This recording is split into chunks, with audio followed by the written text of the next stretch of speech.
Chapter 1104.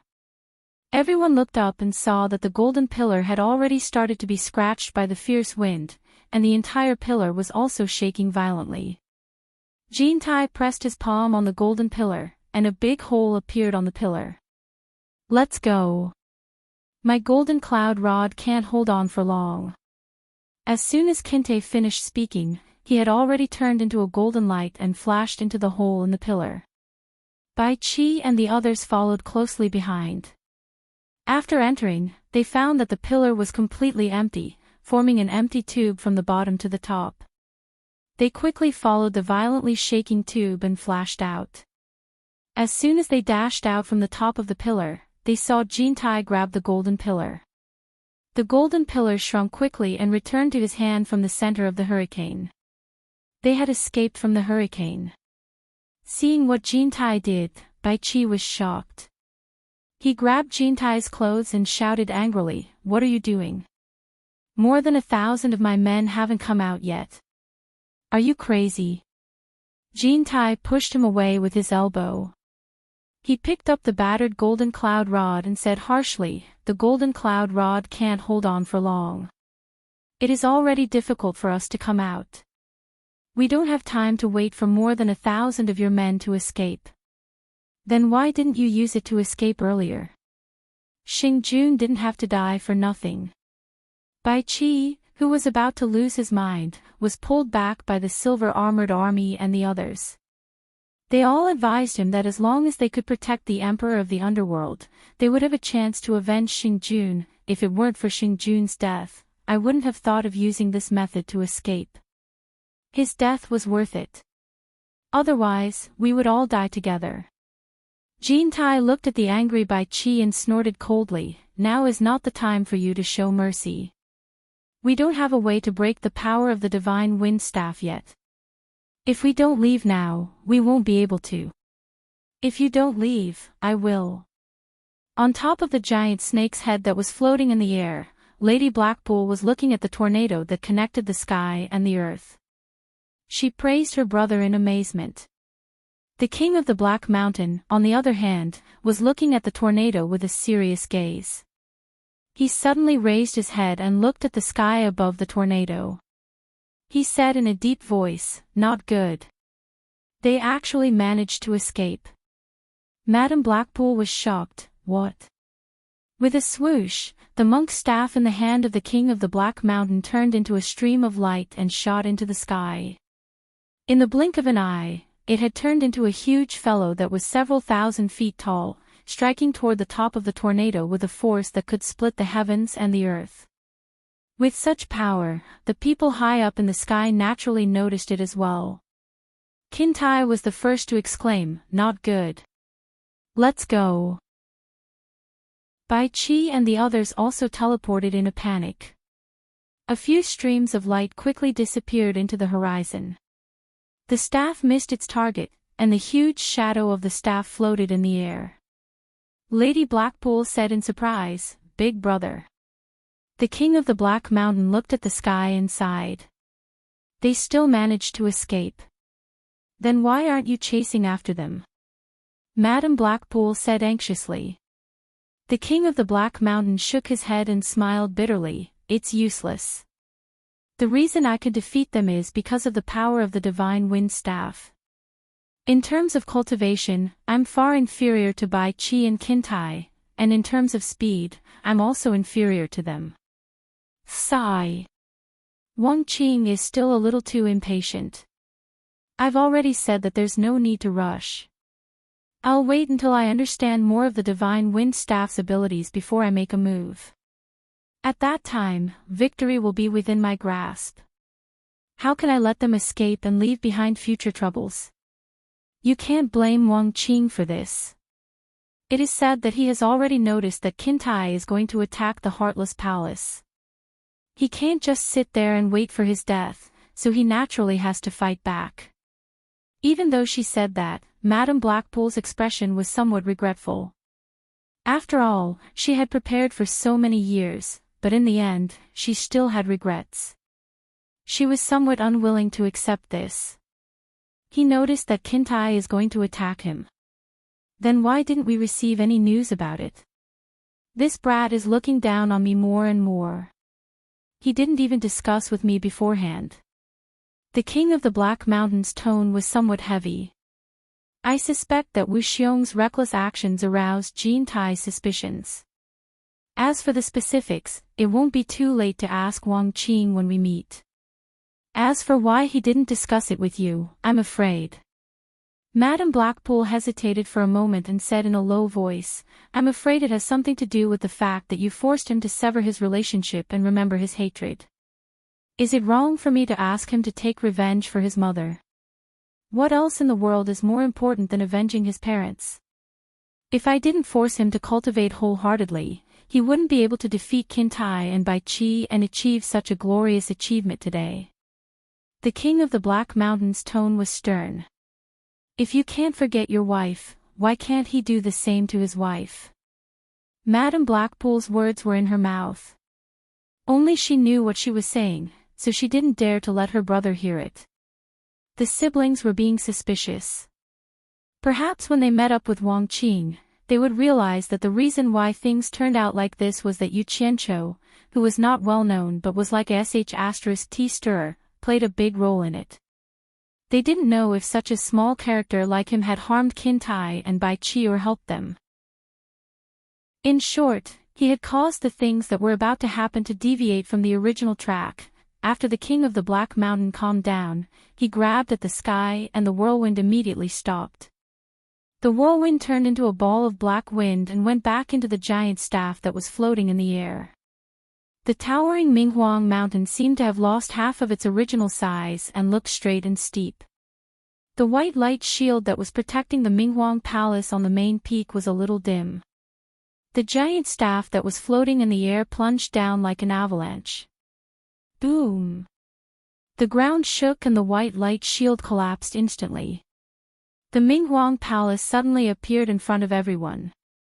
The giant staff then turned back into the original tin staff and flashed back to the king of the Black Mountain's hand. Madame Blackpool's eyes lit up when she saw the Minghuang Palace on the main peak. She waved her sleeves and pointed at the Minghuang Palace. The giant snake under her feet let out a deafening roar and carried the two of them to the Minghuang Palace quickly. Before they reached the top of the mountain, Madame Blackpool couldn't wait to get down. The king of the Black Mountain waved his hand, and a bald man in black clothes flashed over. His bald head was shiny, and his big eyes had no eyebrows. A ferocious glint could be seen in his eyes. He cupped his hands and said in a hoarse voice, "My king. Send my order to search for the whereabouts of Bai Qi, Jin Tai, and the others. Report to me as soon as you have any definite information." The king of the Black Mountain yelled. The bald man in black clothes replied respectfully, "Yes," and left quickly. The emperor of the underworld was defeated, and the morale of the people was disrupted. The troops who came to rescue the emperor from all directions either surrendered or ran away. Another fierce battle ensued. However, the outcome had been determined. Unless the emperor of the underworld came back again, he wouldn't be able to cause any more trouble. In the deep wood forest, Madame Blackpool's hysterical laughter suddenly came from the small attic where the emperor of the underworld lived. She laughed so happily. When the king of the Black Mountain heard the laughter and dashed in, Madame Blackpool was already lying on the rocking chair by the window. Her eyes were slightly closed, and she rocked the chair leisurely with a smile on her face. She murmured, "Bai Qi. Help me massage my feet." The king of the Black Mountain was startled by her words. He looked around quickly, but he didn't find Bai Qi. After a while, he realized that his younger sister was daydreaming. He didn't know whether to laugh or cry. Is this the building where Bai Qi lives? He glanced at the arrangement of the desk and the bookshelf full of scrolls. Unexpectedly, Madame Blackpool didn't answer his question with her eyes closed. "Big brother. The deepwood forest and this attic belong to me.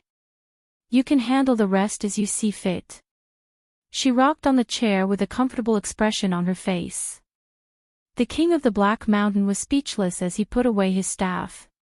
He walked to the desk and saw a scroll on it. He pushed it away and rolled it on the table. The scroll showed a scene of a green-robed elder fighting against 4 netherworld generals and Bai Chi alone.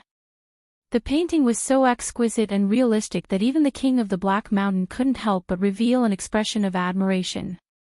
He said, "It seems that this Bai Chi who always dresses like a scholar is not just pretending to be an elegant person.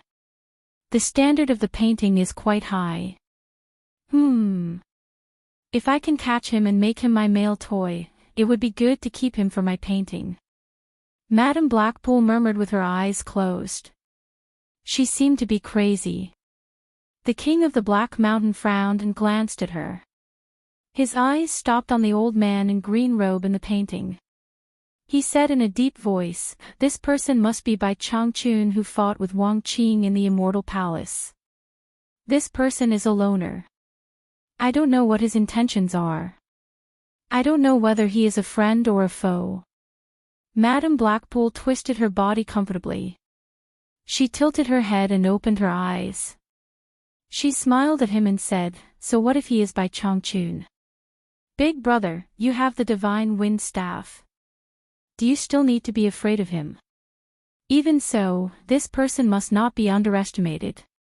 The king of the Black Mountain said with a serious expression, "The king of the Black Mountain can't enter the underworld forbidden land.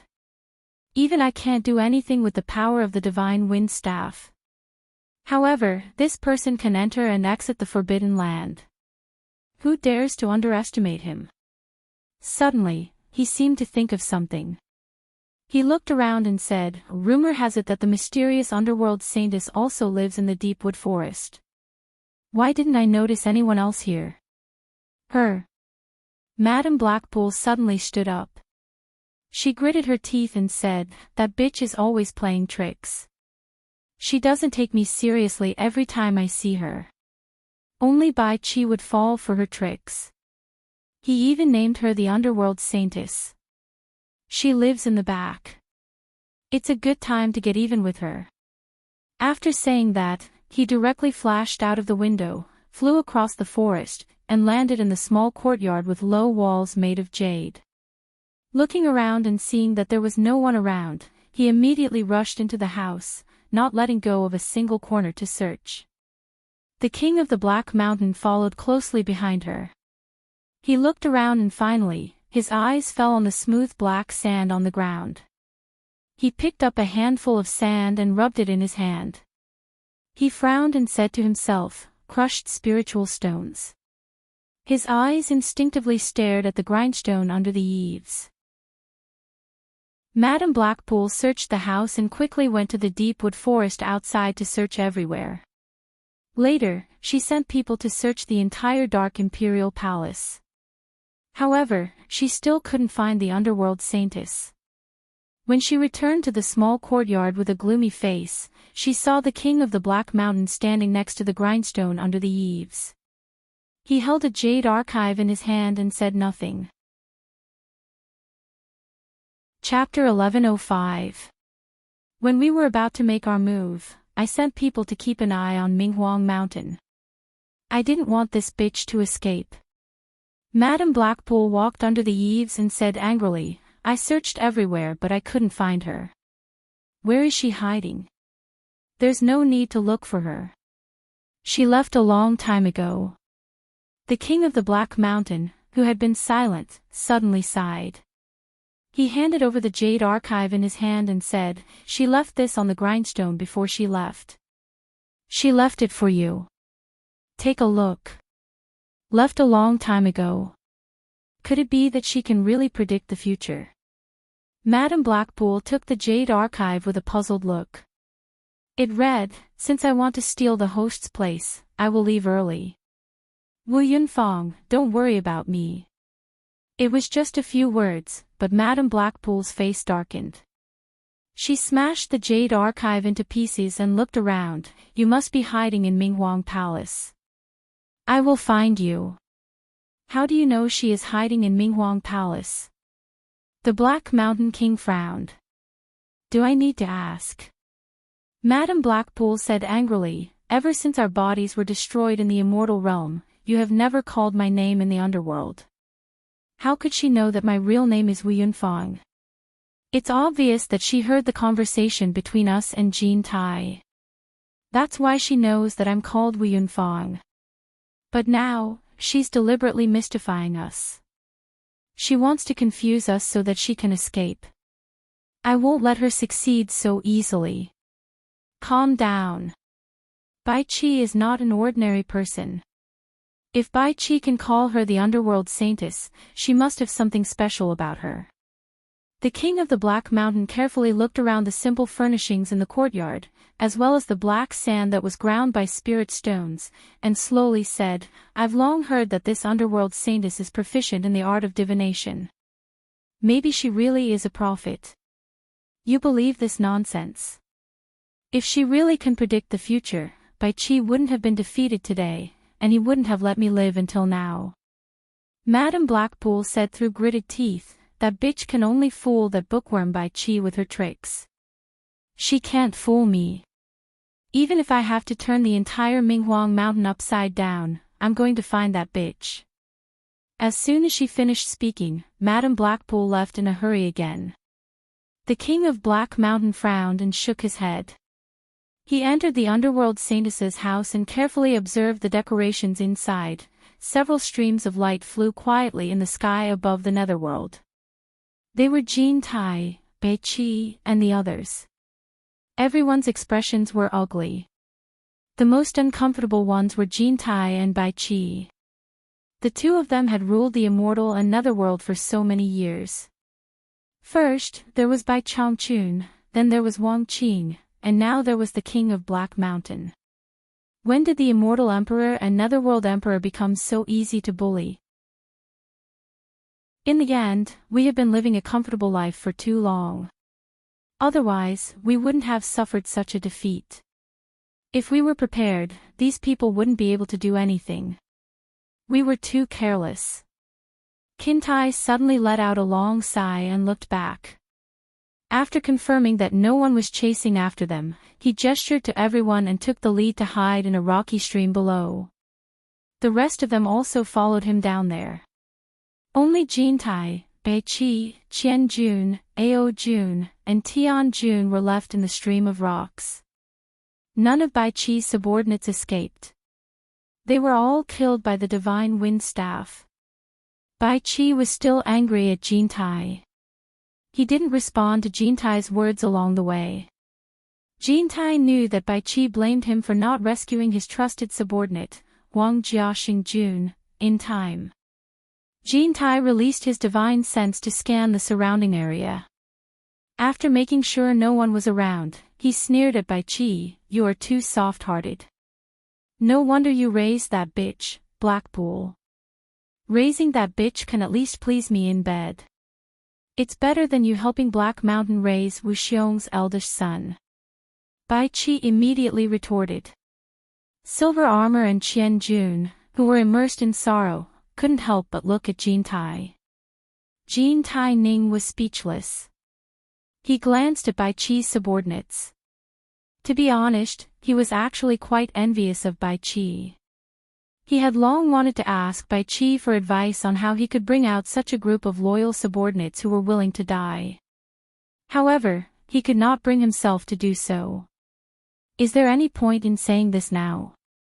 We are really stray dogs now. Let's think about how to turn things around first. Jin Tai glanced at the storage bracelet on Bai Qi's hand and lightly said, "What is the secret of your obsidian light mirror? Why are Wu Feng and his sister so eager to get it? If there is a secret that can help us turn things around, why don't you say it now? What is there to hide now?" Although Bai Qi was angry, he also knew that now was not the time to fight. It was better to work together and discuss a good plan. After pondering for a moment, he said, "Obsidian Light Mirror's original name is not this. There is a record left by Coiling Dragon in the Netherworld God's Palace. It is called Yin Yang Mirror." Jin Tai's eyes immediately lit up. How can the treasure mentioned by Coiling Dragon be easy to obtain? Is it because you can't use the power of this treasure? Otherwise, how could you block the divine wind staff? It is true that I can't use the power of this treasure, but the true power of this yin-yang mirror is not reflected in fighting. Bai Qi glanced at Silver Armor Army and the others. They were all his trusted subordinates, so there was nothing to hide. He immediately said with a solemn expression, according to the records of Coiling Dragon, the yin-yang mirror can see through the two realms of yin and yang, and control the cycle of life and death. It is said that those who can use the power of this treasure can see anyone's fate and reincarnation. In other words, it can show you who you reincarnated from in your previous life. It can also control what you reincarnate into in your next life, whether it is a human, a dog, a pig, a cow, and so on. When they heard this, they were all shocked. They didn't think that there would be such a treasure. It was a little too magical. Jean Tai was stunned. I'm afraid even a divine weapon can't use such a miraculous effect. It can see through the yin and yang, and control the cycle of life and death. This treasure is too heaven-defying. I don't know whether a divine weapon has such a miraculous effect or not, but according to the records of Coiling Dragon, this treasure is even older than a divine weapon. It is a treasure that was born when the two realms of yin and yang were still in chaos. Later, because this mirror absorbed the yin eye and yang eye of yin and yang could not see each other, so they could not mix together. Thus, yin and yang were separated, creating the two realms of yin and yang. It is said that this mirror represents the yin-yang eye. This is too mysterious and too profound. I still don't understand what it means. Bai Qi shook his head and sighed. Older than a divine weapon. Jean Tai's throat moved slightly, and a trace of greed flashed in his eyes. Bai Qi saw this and coldly snorted. Unfortunately, this thing fell in the underworld when the two realms of yin and yang were divided, so it is destined to be a treasure of the underworld. Jean Tai, don't let your imagination run wild. Even if this thing is given to you, you have no way to control it. In your hands, it is less than a piece of scrap iron. Nonsense, when did I let my imagination run wild? Jean Tai's expression did not change, and his heart did not jump as he said, I am just curious. Although this treasure is magical, it is actually a bit weak. In terms of power, it is not even comparable to the Wind God's staff in Wu Feng's hands. Why are the Wu siblings so anxious to get it? This is mainly because of the words of Coiling Dragon in the Netherworld God Palace. He said that only those who can wield the yin-yang mirror are worthy of being the ruler of the underworld. Bai Qi revealed a trace of a bitter smile, and slightly shook his head. It is because of this insignificant sentence. Coiling Dragon once controlled the entire Styx, and was the main god that the Styx's water race worshipped. And those old fellows in the Netherworld God Palace who desired to ascend to the divine realm took the words left behind by Coiling Dragon as a divine decree, making people helpless. Jean Tai. Now you should understand why this obsidian light mirror is so important, right? Jean Tai pondered for a while, and then nodded thoughtfully. I understand. I used to think it was strange that the water race of the Styx's united forces were so powerful, and they had so many masters, but they never interfered with the rule of the underworld emperors of the past. This was somewhat illogical. It turned out that the underworld emperors of the past had the obsidian light mirror, which is also known as the yin-yang mirror. To put it bluntly, those old fellows from the Netherworld Divine Palace are just flattering the Coiling Dragon god. In short, it's not because this mirror is powerful, but because it represents the teachings of the Coiling Dragon god. Exactly. This is what it means. This obsidian light mirror is the symbol of the ruler of the underworld. No matter who sat on the throne of the underworld emperor of the underworld, if they did not have this obsidian light mirror, they could not be considered a true emperor of the underworld. Once they had a conflict with the water race of the Styx, or provoked the old fellows in the Netherworld God Palace, if they could not take out the obsidian light mirror to control the situation, they would not give face to the emperor of the underworld. It is estimated that no one could sit firmly on the throne of the underworld emperor. This was the reason why the Wu siblings were anxious to get the obsidian light mirror. Without the yin-yang mirror, they did not have the right to truly rule the underworld. At this point, he could not help but look at the vast netherworld. The night wind blew, and he did not know if he could get back what he had lost today. He smiled slightly bitterly. In fact, I think that only the past emperors of the underworld who had wielded the obsidian light mirror could truly understand the true meaning of Coiling Dragon's teachings. Coiling Dragon said that only those who could wield the yin-yang mirror were worthy to be the ruler of the underworld. It did not mean that anyone who had the yin-yang mirror could be the ruler of the underworld. The keyword was wield the yin-yang mirror, meaning that only those who could truly use the power of the yin-yang mirror could be the ruler of the underworld. Everyone had misunderstood Coiling Dragon's meaning. But these words, to those who regarded Coiling Dragon's teachings as the decree of God, if you could not take out solid evidence to convince them, if you dared to speak nonsense, they would probably regard it as tampering with the decree and then beat you to death. Chapter 1106. Hearing this, Silver Armor Army and the other two showed an expression of understanding. They had learned something new. Jean Tai, on the other hand, had lost interest in the obsidian light mirror because it was of no use to him. He didn't have the mood to get entangled in such a topic. To him, nothing was more important than regaining control of the immortal world. His eyes flickered as he said, "Bai Qi. Can this obsidian light mirror get the help of the experts of the Styx's water race and the old fellows of the Netherworld Spirit Estate to help us regain what belongs to us? I hope the obsidian light mirror has that ability, but do you think it's possible?" Bai Qi said with a mocking expression. The Coiling Dragon gods didn't say that they have to listen to the command of the yin-yang mirror's wielder. Do you really think they're fools? They're all a bunch of old fools. They're not as stupid as you. If the obsidian light mirror could really command the entire netherworld, I'm afraid it wouldn't have fallen into my hands. Those old fellows would have come out of the mountains to snatch it, and I wouldn't be with you until today. Let's use our brains and find another way out. Jean Tai thought about it and said with some anger, "Then what do you think we should do? Are we supposed to hide here forever? Staying here isn't a long-term solution. We'll be discovered sooner or later. We have to find a safe place to settle down first, then think of a way to deal with that Wu Feng and his family." Want to find a safe place to settle down? Where is there a safe place for us to settle down now? Bai Qi sneered. How about the Netherworld Spirit Estate? You have the obsidian light mirror. Those old fellows shouldn't stop you from finding a place to settle down there. Jean Tai said naturally. Bai Qi nodded. It will help us settle down, but don't forget, Wu Feng was able to bring out the Wind God staff from the Netherworld Spirit Estate. That means he can also enter and exit the Netherworld Spirit Estate.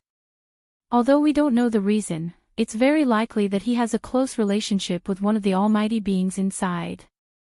Otherwise, he wouldn't be able to safely bring out a treasure like the Wind God staff. In this situation, do you still dare to take this risk? Qintai's expression froze, and he said helplessly, "We can't stop Wang Qing's sword-drawing style in the immortal world, and the underworld can't beat his father's Wind God staff. However, we didn't dare to rashly step into the human world as we were afraid of incurring the wrath of the heavens. The golden lightning that filled the sky still gave me lingering fear. It was too frightening. It's a pity that it's not time for the divine ruin realm to open yet.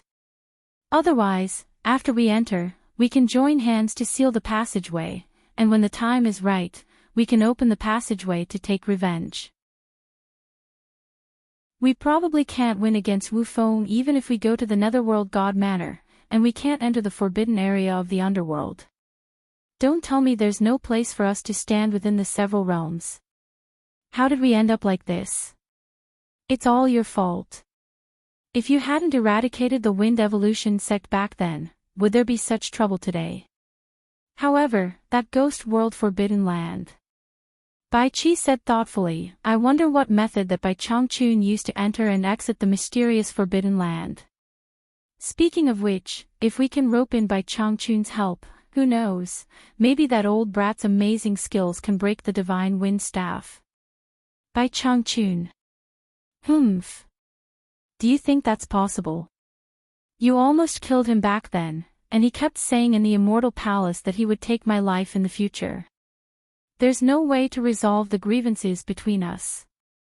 At this moment, Kim Tae realized that he seemed to have pushed him too far. He couldn't find a way out. His face gradually became ferocious as he said, "If you push me too far, then don't blame me for being impolite." Oh. Bai Chi dragged out the last syllable and said with some disdain, "How can you be impolite? It's already come to this, are you still being polite to them? Why can't I see that?" Jean Tai said with a savage expression, "Open all the demon realm seals in the immortal and netherworld, and the 72 realms of the human world. Open the 74 demon realm passageways that the demon god opened back then. Even if you can't open them all, just opening one is enough. I'm sure that the three knights will seize the opportunity to lead the heroes of the demon world to the three realms again." Demon King 3 Knights. The silver-armored army, purple-armored army, and blue-armored celestial army all cried out in shock. "You're crazy." Bai Chi was very moved as he said sternly, "Back then, we spent a great deal of effort to seal the three knights and his group of demons in the demon world.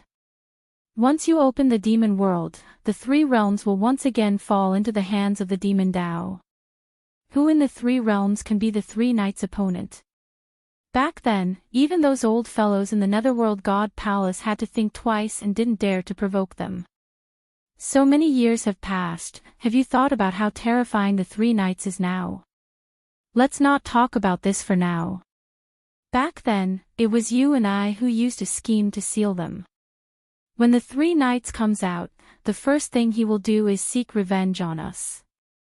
At that time, there really will be no path to heaven or door to hell. Jean Tai was silent for a while. From his abnormally serious gaze, it could be seen that he was also very afraid of the Demon King 3 Knights. After thinking for a while, he looked at Bai Chi and asked indifferently, "If we are forced into a corner and the 3 Knights is willing to let us go and save us, are you willing to open the Demon Realm passageway and let the 3 Knights out?" "The 3 Knights will let us go and save us." "Don't talk nonsense. That's impossible. We sealed them for so many years, and they want nothing more than to swallow us alive. How could they let us go?" Bai Chi suddenly raised his hand and said sternly, "Let's stop here. I will not agree to open the demon world again. Let's not talk about this anymore. We should think of another way. Actually, if you really force me to that point, you should know that I can open the seal of the demon world by myself. I don't need your permission." Jean Tai stared straight at Bai Chi and said slowly, "Back then, after sealing the demon world, you took a piece of cloth stained with the blood of the 3 Knights and said that you have a secret technique to communicate with the 3 Knights of the demon world through the blood on the cloth. Presumably, you weren't lying at that time." Bai Chi sneered, "You want me to communicate with the 3 Knights of the demon world and negotiate with him on the condition that he let us go and help us, and we open the demon realm passageway to release him?" "That's right. That's right." Jean Tai nodded. Bai Chi raised his hand and pointed at his own head. With a face full of ridicule, he said, "Use your brain and think about it. Even you, Lady Jean, go back on your word and have no integrity to speak of. Could it be that you dare place your hopes on Xin Yi to keep his word? He can easily agree and deal with you after he comes out." Jean Tai calmly said, "We can make him swear on the demon god curse. From the 1 Night Demon Monarch to the 2nd Night Demon Monarch to the 3rd Night Demon Monarch, they are all direct descendants of the demon god. They worship their ancestor the demon god to the extreme. As long as the 3 Knights swears on the demon god, he will not dare to violate the oath and blaspheme the demon god. We can use this to negotiate the conditions. What is there to be afraid of? Of course, unless the 3 Knights is willing to be trapped in the demon world and not come out. In that case, there is nothing we can do. But I'm sure he wants to come out. Bai Qi shook his head, you're crazy.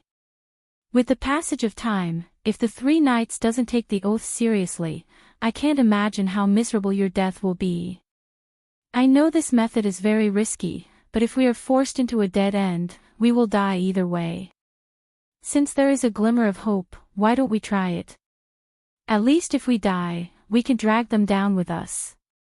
No one will have an easy time. Just think of it as revenge. There is nothing bad about it. Jintai said with a self-mocking tone, what do you think? Don't you want to take revenge for the Huang Jiaxing army? The 3 silver-armored soldiers looked at each other, then at the emperor of the underworld they were loyal to. Bai Qi fell into silence. After a while, his eyebrows twitched. It was unknown what he thought of, but he looked at Jintai up and down and said, Jintai, you are actually a gold spirit. This is really surprising. Could it be that your physical body is made of gold? If that is the case, then you will be invincible. You have played with so many women. If you take Ji Wu as your wife, can she help you reproduce? Hearing this, Jintai's face instantly changed. With a twisted expression, he said sternly, Bai Qi, I am talking to you about serious matters. If it wasn't for the fact that he was afraid of being discovered, he would have shouted it out loud. Don't misunderstand, I am talking about serious matters. Bai Qi continued to ask in a curious tone, as far as I know, there are 5 great spirits in this world. Since you are a gold spirit, then there should be other spirits. Do you not have a way to contact them for help? Bai Qi, you still dare to mention, oh. Jintai's angry face froze. Suddenly, he clenched his fists and said, how could I forget about him? If we can find him for help, we might be able to solve the problem. Who? Is he also one of the 5 great spirits? Bai Qi's eyes lit up. The 3 silver-armored soldiers' eyes also lit up when they heard that there was hope to solve the problem. Jintai squinted his eyes and said, that old thing always appears and disappears mysteriously, but he is indeed a capable person. At least, he is stronger than me. It is just that he is used to staying aloof from worldly affairs. I don't know if we can find him. Saying this, he suddenly turned around and said, let's go. We will return to the immortal world and go to the ancient forest of Wood Immortal Province. Maybe we can find him there. Okay. Bai Qi nodded. The silver-armored soldiers was startled. He quickly cupped his fists and said in a low voice, Emperor of the Underworld. We have contacted Zhang Jun. The Purgatory Army was attacked by a large number of people. Now, they are all dead. Zhang Jun led a few of his subordinates to escape and found a chance to send a message to us. He asked where to meet us. Should we ask him to go directly to the immortal world? Bai Qi slowly turned around and looked at his 3 subordinates. He tightly pursed his lips for a while.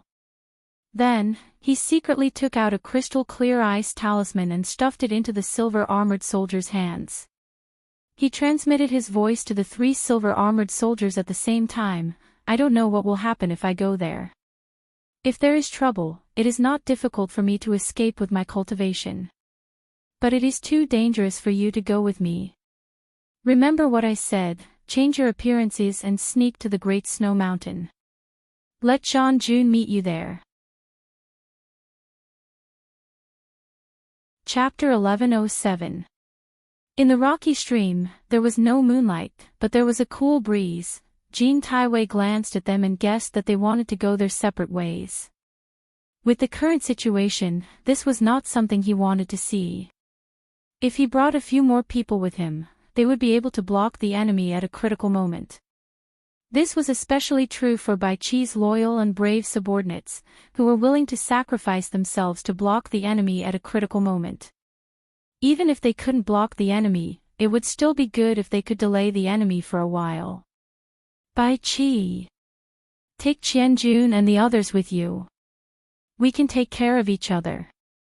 Jean Tai interrupted with ulterior motives. Bai Qi glanced at him coldly, and continued to transmit his voice to his three subordinates. The Snow Empress and her husband owe me a favor, and I trust their characters. Therefore, I've been saving this favor as a backup plan, and I haven't told anyone, and I haven't let anyone know about it. I'm preparing to use it at a critical moment. Now the situation is not in our favor. I vaguely feel that this matter is a bit sudden. There are too many factors involved in it. This matter should not be so simple. I am afraid that it will not end well. You have followed me for many years. Unfortunately, I have nothing left for you. I only hope that I can protect you as much as possible. After you reach the Great Snow Mountain, take out this ice talisman and ask for protection. The Snow Empress and her husband will arrange a place for you. Although the cultivation of the Snow Empress and her husband is not very strong, they have the Great Snow Mountain to rely on. Not many people have the ability to break into the Great Snow Mountain and make things difficult for them. Unless someone can destroy the Great Snow Mountain that has existed for countless years, even if the Snow Empress and her husband are no match for them, they should have no problem to hide. In addition, they have 800,000 Ice Soul Profound soldiers under their command. With their protection, you should be very safe in the Great Snow Mountain. Seeing that they were eager to express their opinions, Bai Qi raised his hand to stop them. Don't say anything else. Listen to my arrangements. Now that they've revealed all their trump cards, I'm already prepared. At the very least, there isn't anyone in the three realms that can stop me if I want to flee. I'm just going to see if there's any room to turn the situation around. If it's possible, I'll naturally summon all of you to help me. If it doesn't work, I won't go to my death. I'll go to the Great Snow Mountain to look for you. That's settled, you can go. Waving his hand at the three of them, he resolutely turned around and snorted at Kim Tae, whose eyes were flickering with uncertainty. Let's go. The Silver Armor Army, the Purple Armor Army, and the Blue Armor Army all knelt down on one knee in unison. They tried their best to suppress their excitement as they saluted, "Farewell, Underworld Emperor." When they raised their heads again, the figure in front of them had already disappeared, and two flowing lights, one gold and one white, disappeared on the horizon. A flying shuttle was flying toward the Minghuang Mountain at a moderate speed. Along the way, they would occasionally bump into large groups or small groups of people chasing and killing each other, making them feel that the netherworld was already in chaos. Nie Xiaoqian and the others didn't want to encounter any trouble on the way, so they had already changed their conspicuous golden robes. The flying shuttle didn't dare to fly too fast. Firstly, it was afraid of attracting too much attention. Secondly, Nie Xiaoqian and the others were constantly observing their surroundings. Because they didn't know Kim Tae's exact location, they couldn't communicate with him through voice transmissions, so they could only rely on their eyesight to carefully search for him. None of this had anything to do with Yu Qianqiu. Yu Qianqiu was still using his old habits, sitting at the back of the group and thinking about his own matters. In the end, she actually walked to the back of the group and sat next to Yu Qianqiu. However, what made him depressed was that Qingyang kept glancing at him from time to time. What was even more excessive was that she didn't seem to enjoy looking at him from afar. In the end, she leisurely walked to the back and bent down to sit next to Yu Qianqiu. This immediately attracted everyone's attention. From time to time, everyone would glance behind them. This was because everyone who knew Qingyang knew that this woman didn't care about ordinary men at all, let alone sitting next to a stranger. In this way, it immediately attracted everyone's attention. From time to time, they would look back, because those who knew Qingyang all knew that this woman didn't care about ordinary men at all, let alone a stranger who was sitting shoulder to shoulder with her. Especially Nie Xiaoqian's eyes, which were unscrupulously looking back and forth between the two of them, were full of suspicion. Yu Qianqiu, who was sitting on pins and needles, had a vague feeling that Qingyang might have recognized him, but for some reason, she couldn't be sure. After all, the two of them had been dancing together for a few days. Not only were they very familiar with each other's body shape, eyes, and ears, they could even recognize each other's body odor. After thinking this through, Yu Qianqiu cursed inwardly. Since he had already started, he decided to just go with the flow. He moved his body to the side, not letting Qingyang see his face, and lied down, pretending to sleep. In the end, he really did fall asleep. His dreams were filled with scenes of him and Qingyang dancing naked in the Green Pear Palace and being scolded by her. After an unknown amount of time, the speed of the flying shuttle suddenly decreased. Yu Qianqiu immediately woke up from his muddle-headedness. Hearing the sounds of fierce fighting, he immediately sat up. Nie Shaoqian quickly walked forward and asked in a low voice, "What's wrong?" And Gao, who was driving the flying shuttle, pointed forward and said, "There are thousands of people fighting in front of us. Should we go around them?" Everyone looked over and saw a wide canyon between two towering mountains in front of them. Thousands of people were fighting in the canyon. The group that had the advantage in numbers looked like the Netherworld's Dark Nether Army from their clothes. The battle looked more like a siege battle between the Dark Nether Army and the Dark Nether Army. Let's avoid the Dark Nether Army as much as possible. Nie Shaoqian thought for a moment, then waved her hand and pointed at the towering mountain on the left, saying, "Go around the mountain on the left." And Gao obeyed and quickly drove the flying shuttle to the mountain on the left. When the battle in the canyon disappeared from everyone's sight, the flying shuttle had just gone around the back of the mountain and was about to speed up, but suddenly, a streak of light flew over from the mountain and blocked the flying shuttle's path. The flying shuttle abruptly stopped. A woman in black with shoulder-length hair and half her face covered by a veil was blocking the way. Her deep gaze swept across everyone, causing everyone to become vigilant. Yu Qianqiu also quickly stood up. However, the people in front of him blocked his line of sight, so he naturally stepped on the horizontal board at the end of the shuttle that he had just been sitting on. He raised his head to take a look, but unexpectedly, his eyes widened as if he had seen a ghost. His head shrank back and he quickly sat back down. Qingyang, who was sitting next to him, frowned and stared at the place where he had just stepped on. It seemed that she was not used to his country bumpkin style. The black-clothed woman in front of them looked at Nie Xiaoqian's face and said indifferently, "So it's the Immortal Palace's chief steward Nie. Long time no see." Everyone's eyes were fixed on Nie Xiaoqian. Nie Xiaoqian was slightly startled and seemed to remember something. She quickly cupped her hands in surprise and said, "So it's the Saintess." "Saintess, why are you here?" Based on everyone's experience, they immediately guessed that the person who had just arrived was the mysterious woman that the Underworld Emperor Bai Qi had called the Saintess of the Underworld. They couldn't help but look at her with great surprise. Qingyang was also curious to see what this legendary Saintess of the Underworld looked like. However, when she tilted her head slightly, she found that Yu Qianqiu was sitting motionlessly like an old monk in meditation. She suppressed the urge to stand up and take a look. Most of the people present had never seen the Saintess of the Underworld before, so it was not strange that they didn't recognize her. However, when Nie Xiaoqian followed Jin Tai to fight the Myriad Swords demon monarch in the human world, she had seen the Saintess of the Underworld several times. She had seen the immortal Emperor Jin Tai and the Underworld Emperor Bai Qi treat this mysterious woman with respect. With Jin Tai's arrogant attitude, even he had to be respectful, so she naturally didn't dare to be disrespectful. The Saintess quietly replied, "I will wait here for the Underworld Emperor's arrival." Her gaze swept across everyone's faces as if she was examining something. Everyone looked at each other, but Nie Xiaoqian revealed a joyful expression and said, "Saintess, you mean to say that the Underworld Emperor will pass by this place?" The reason for her happiness was very simple.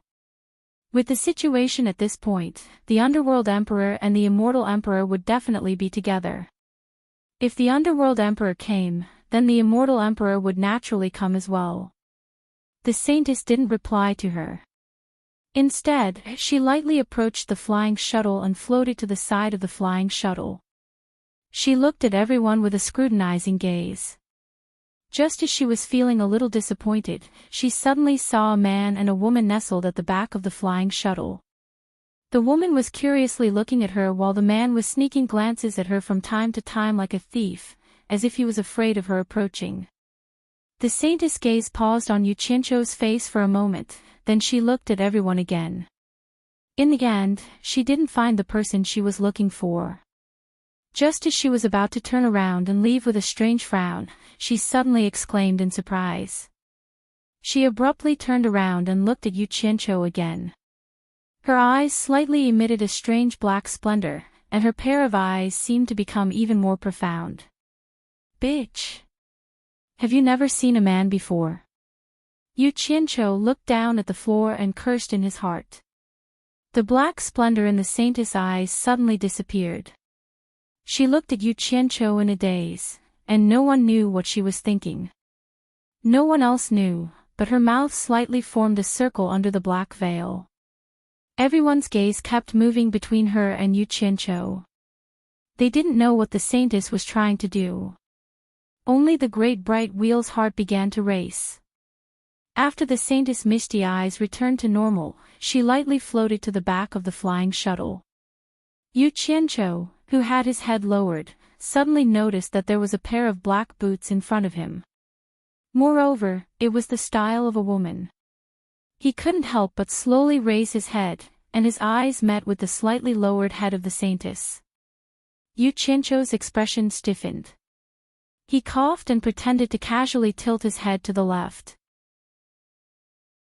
However, he discovered that Qingyang was staring at him with wide eyes. It was obvious that he was looking in the wrong direction. Thus, he coughed again and tilted his head to the right, pretending to look at the pitch-black scenery outside. Chapter 1108. However, to everyone's surprise, the netherworld saintess raised her leg and gently nudged his leg, indicating for him to sit a little further in. Yu Qianqiu raised his head in surprise and obediently moved his butt in. As a result, he bumped into Qingyang's butt. The netherworld saintess' name caused Qingyang to cooperate and move her butt further out. Finally, there was a small empty space at the end of the shuttle, and the netherworld saintess sat down without any hesitation. What did it mean to be on pins and needles? Yu Qianqiu now had another understanding of the situation. The situation was like this: there were 3 people in the small space, and 2 women were sandwiching a man in the middle. In fact, the 2 women knew him, and he also knew the 2 women. However, he had changed his appearance and wanted to pretend that he didn't know the 2 women. However, the 2 women seemed to recognize him, and he had to pretend that he didn't know them. Thus, the 2 women began to push him left and right. There was also a group of people watching the show with surprised expressions. They thought that he had done something to the 2 women, but in fact, he hadn't done anything to them. Nie Xiaoqian and the others looked at the 3 people in the back with suspicious eyes. They couldn't figure out what the 3 people were doing.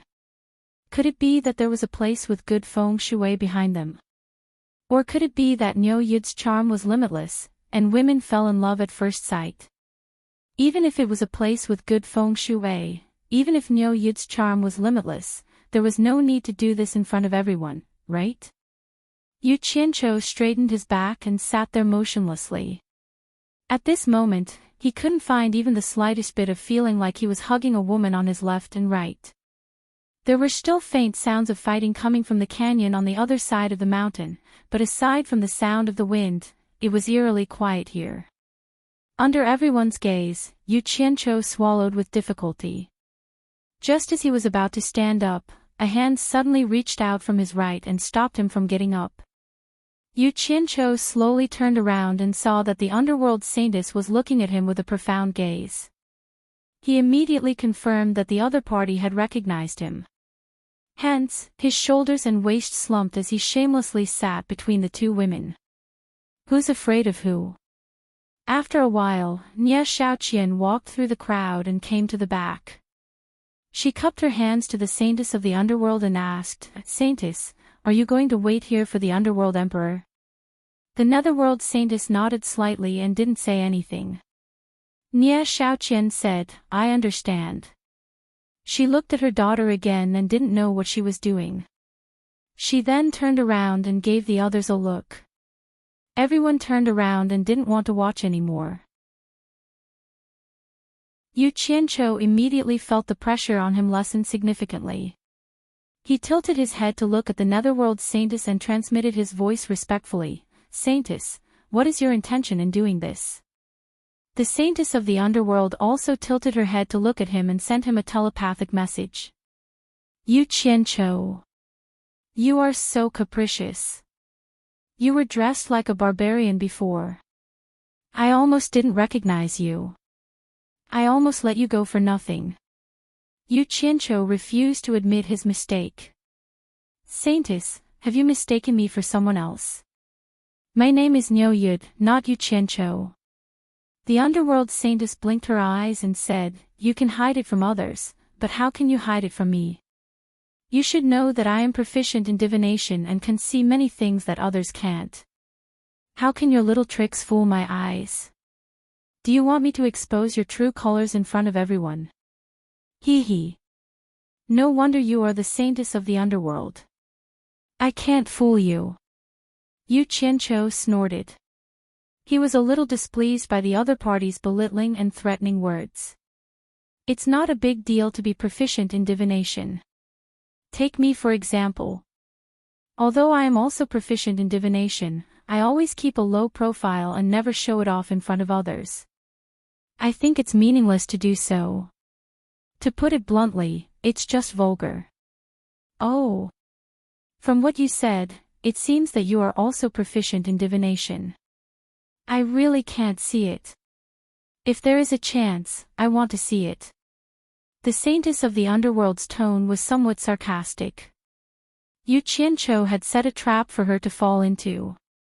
He expected that she would say this, so he asked, "If you really want to see it, I can show you a few of my skills since there is nothing to do now. I'm just afraid that it will scare you." "Scare me? Not to that extent. I will wait and see." The Saintess of the Underworld looked around as if she wanted to choose someone for Yu Qianqiu to read their fortune. Unexpectedly, she found that her hand was grabbed by someone. She looked back coldly and saw Yu Qianqiu rubbing one of her hands. He even had a greasy smile on his face, revealing a very wretched look. She had never been treated so disrespectfully before. She immediately said in a cold tone, "Are you courting death?" Qingyang, who had been silently observing the actions of the two, was stunned.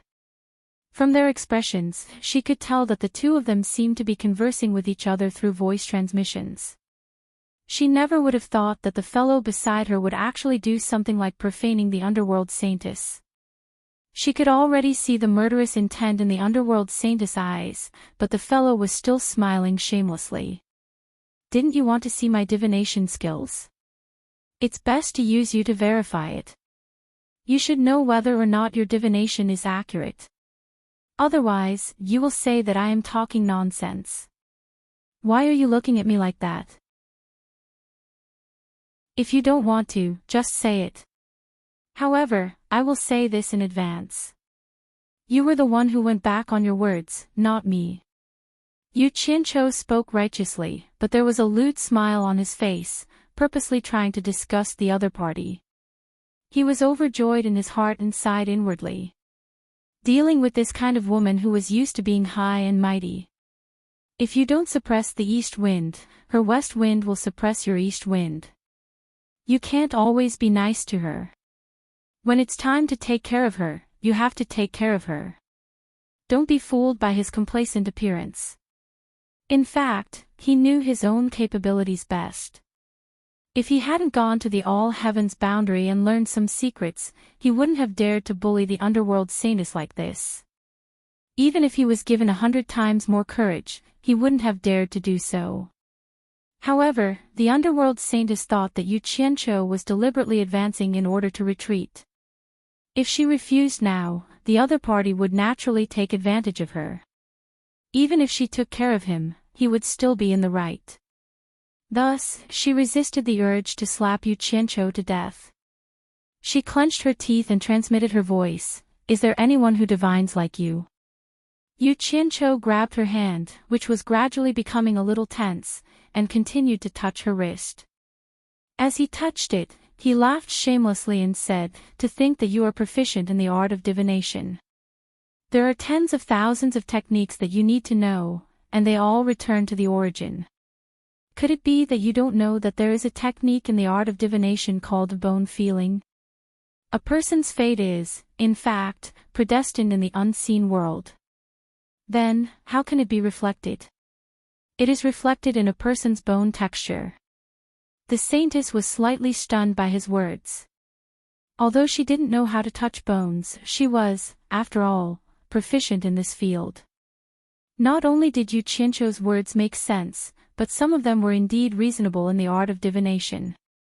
It didn't seem like he was talking nonsense. However, the lewd smile on his face, which was like that of a prostitute, was really unbearable. The most hateful thing was that his so-called bone-touching, no matter how she looked at it, seemed like he was molesting a good woman. "After touching for so long, what did you find?" The saintess's tone was so gloomy that ice water could be wrung out of it. She suddenly withdrew her hand and subconsciously looked at the people standing in front of her, afraid that they would see her. Fortunately, everyone was facing forward to show respect to her, the saintess of the underworld. Only the woman at the side was stunned. Little did she know, if everyone was watching, Yu Qianqiu might not have dared to do this. Of course, this guy couldn't be judged by common sense. Perhaps he would dare to do such a despicable thing in front of everyone. In reality, he was thick-skinned and black-hearted. There was nothing he didn't dare to do. Everything depended on the situation. "I only touched for so long, and I only touched one palm. What can I find?" Yu Qianqiu complained weakly. The saintess suddenly looked over and said with a cold and stern voice, "Then, how much longer do you want to touch? Where else do you want to touch? If you can't say anything, believe it or not, I will immediately chop off your hands." What a joke. I will let you see my divine foresight. Yu Qianqiu chuckled in his heart, but his expression turned solemn as he replied, "Since that's the case, then I'll have to embarrass myself. If I've miscalculated in any way, please forgive me." "You want me to forgive you if you are wrong?" The saintess of the underworld was instantly angry. She gnashed her teeth and emphasized word by word, "If you are wrong, I will chop off your dog hands." "Ah. I will try my best." Yu Qianqiu pretended to touch his chin and rolled his eyes as he pondered. Then, he explained seriously, "From the bone pattern on your palm and your current identity, the Emperor of the Underworld, Bei Qi, is the Supreme Master of the Underworld, but he regards you as the Saintess of the Underworld and will probably listen to everything you say. Therefore, you have a faint air of the Overlord of the Underworld. If I am not wrong, there should be a word Overlord in your name. Am I right?" The Saintess of the Underworld trembled all over. She looked at Yu Qianqiu in a daze. After a moment of silence, she didn't say whether Yu Qianqiu was right or not. She just gnashed her teeth and said, "Continue to calculate." Yu Qianqiu wasn't in a hurry to force her to give him an answer. Jianghu's game was a psychological tactic, so he could take it slowly. He rubbed his chin and began to shake his head and roll his eyes. "From the bone pattern on your palm and my calculation, ordinary experts who are proficient in divination know that the mysteries of heaven can't be revealed.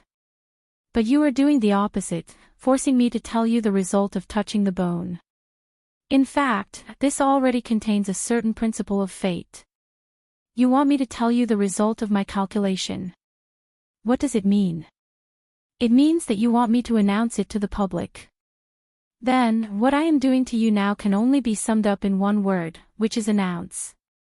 It means that I am now revealing the mystery to you. So, there must be a word announce in your name. Am I right? Chapter 1109. Was there a need to ask? Even if he didn't touch her hand and didn't deliberately disgust her, he was sure that he was right. However, the underworld saintess didn't think so. Ever since she walked out of the all-heavens boundary, she hadn't told anyone her name. It had been so long that she had almost forgotten what her name was. It was even more impossible for people outside the all-heavens boundary to know her name. If it was a coincidence that Yu Qianqiu got one word right, then why did he get 2 words right in a row? What convinced her most was that Yu Qianqiu's calculation was reasonable and convincing, and it didn't seem like a blind guess at all. Most importantly, Yu Qianqiu's calculations were correct. Her name really did have the characters Tai and Xian in it. This was definitely not something that could be found through simple guesses and guesses. Although she was proficient in the art of divination, she was frankly shocked, very shocked. She never dreamed that Yu Qianqiu would have this skill. Not only did she look at him in a new light, but she also suddenly felt that this Yu Qianqiu was somewhat unfathomable. Thinking that she couldn't see through his fate, it was naturally not surprising that he had some hidden skills. Therefore, she was even more certain that he was the person she was looking for. How could she know that Yu Qianqiu had mingled with people from all walks of life in his previous life? What kind of tricks had he not seen? It was as easy as a knife cutting tofu to fool a person with little experience like her. Especially with his eloquence, even a veteran of the Jianghu would inevitably fall for it. Seeing that the other party was shocked by his fortune-telling skill and couldn't speak for a long time, looking at him with extremely complicated emotions, Yu Qianqiu immediately squeezed out an unfathomable smile, but his eyes were maliciously glancing from her face to her chest, wondering which place to touch next. What else? The underworld saintess suppressed her emotions and asked. Ah. Yu Qianqiu recovered from his imagination and casually said, "Your name is 3 words. Why do you say that?" Her tone was no longer as harsh as before. Yu Qianqiu rolled his eyes. Just as he was about to display the divine quintessence of blind fortune-telling that he learned in his previous life, he realized that something was amiss. His eyeballs immediately drooped down and he said helplessly, "Do you think I'm an idiot? Was there even a need to calculate this? You've already said that there's more. Since there's more, it's naturally 3 words. It seems like there are quite a few people with 4 character names, right?" The netherworld saintess sneered. Yu Qianqiu realized that he couldn't justify himself. He immediately took out his special skill of fortune-telling for the saintess of the underworld and changed the topic. "From the bone texture on your palm and my calculation, your name is 3 words. Am I right?" The underworld saintess was shocked by his words again. She was stunned for a moment and then asked, "Since you said it's 3 words, why don't you calculate the word in the middle?" She was like a dead duck that was asking for trouble. She refused to admit that Yu Qianqiu's calculation was correct. She had no one to blame but herself for being tricked. Earlier, I had only touched it for a short period of time, so I did not manage to get a clear grasp of it. I was only able to calculate out 2 characters. If you let me touch it again, I should be able to calculate it out, Yu Qianqiu said, appearing somewhat troubled. This person. His curiosity mustn't be aroused. Otherwise, if he was seduced halfway, how would he be able to deal with it so easily? The netherworld saintess bit her red lips under her veil. She took the initiative to bring the hand that was touched to Yu Qianqiu. The fingers were slender and the skin was snow-white. They actually trembled slightly. Embarrassed, Yu Qianqiu grabbed them and touched them repeatedly. The netherworld saintess actually took the initiative to let this guy touch her hand. Qingniang, who was silently observing the two's actions, opened her mouth slightly. Her face was filled with disbelief. She now had 10,000 reasons to believe that this man and woman must have been together for a long time. The so-called blind man naturally had his own way of fortune-telling. Otherwise, how could he make a living? Yu Qianqiu touched her hand, and his heart bloomed with joy. He couldn't help but think back to the time when he found the same blind man to read his fortune for 3 consecutive days. He remembered that the blind man was really blind. He was so eloquent that he almost fooled a veteran in the pugilistic world. Later on, he kept an eye out and changed his identity to find the blind man to read his fortune for 3 consecutive days. In the end, the blind man told 3 different fortunes in 3 days. Furthermore, each time, he felt like he was convinced. He was too good at fooling people. Who would have thought that he wasn't angry? Instead, he was shocked. He directly invited the blind man back with a high salary. He was given good food and drinks, and a few beauties served him. In the end, the blind man didn't disappoint him. He was loyal and devoted. At the crucial moment, he would appear and perform miraculous deeds for him. He became his right-hand man. After he died, Yu Qianqiu didn't know how the blind man was doing. He missed him so much. After touching her hand for a while, he thought that with the previous deceit as a foundation, it was time to let the other party know his abilities. He rolled his eyes and said with certainty, "Uncle, there's one more word that is uncle. Your full name is Taishu Xian." His black eyeballs drooped down as he stared at the other party and asked, "Am I right?" Although he asked, his face was filled with great confidence in his bone-touching divination art. Actually, when she had calculated the first 2 words, she was already mentally prepared. When she heard that her full name was really out, the netherworld saintess was very calm this time. She slowly pulled her hand back and said coldly, "The bull's head doesn't match the horse's mouth. Not a single word is correct. This is not my name at all. Your so-called mastery of divination is only a so-so. Impossible." Yu Qianqiu denied it on the spot, cursing the dead duck's stubbornness in his heart. Then, he used his voice to refute, "My fortune-telling art has never failed before. Forget a name. If it weren't for the fact that you're a woman, I would have even divined the names of 8 generations of your ancestors for you. I would have even divined the fate of your past life." The netherworld saintess was stunned. She admitted that she didn't have the ability to calculate the names of other people's 8 generations of ancestors, but she didn't think that Yu Qianqiu was bragging. She just asked with a voice transmission with a puzzled look in her eyes, "What does this have to do with whether I'm a woman or not?" Yu Qianqiu's gaze stopped at her chest. He coldly snorted and said, "If you weren't a woman, I would be able to feel your father's name from your left sternum and your mother's name from your right sternum. If I felt your entire body, you wouldn't be able to hide your fate from me even if you wanted to. You are a woman, and I am a man. How can I touch your body so casually?" The expression under the black veil twitched. She clenched her teeth and remained silent for a long time. Then, she said the word, "shameless." She didn't say anything else, which made Yu Qianqiu's evil intentions fail. Yu Qianqiu was a well-educated man, so he wouldn't force himself to touch her. However, there was a puzzled look on his face. He didn't know why this netherworld saintess wanted to sit next to him. Was it just because she recognized him? The fighting noises in the valley gradually disappeared. Then, there was the sound of a large number of people flying away. The surroundings suddenly fell into a dead silence. A few hours later, 2 beams of light flew over the 2 people's heads at an incredible speed. By the time they realized what was going on, the 2 beams of light had returned. Obviously, they had discovered them. Jean Tai and Bai Qi appeared not far from the flying shuttle. Everyone was overjoyed and bowed, "Greetings, Immortal Emperor, greetings, Emperor of the Underworld." Qingyang also stood up and bowed. Only the netherworld saintess and Yu Qianqiu remained motionless.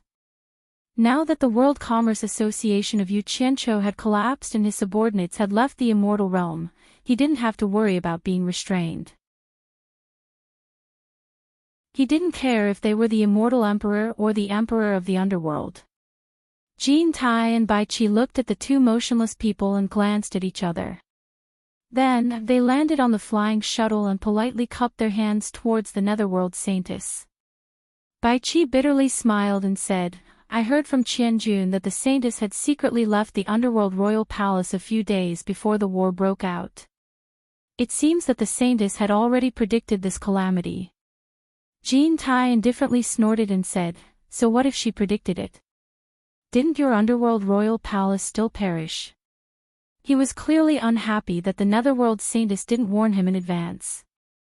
The might of the heavens is hard to predict. No one can see the trend of the heavenly Tao. Who can go against the trend of the heavens? They can only go with the flow. If it wasn't for this, why would I be trapped in the mortal world for 100,000 years?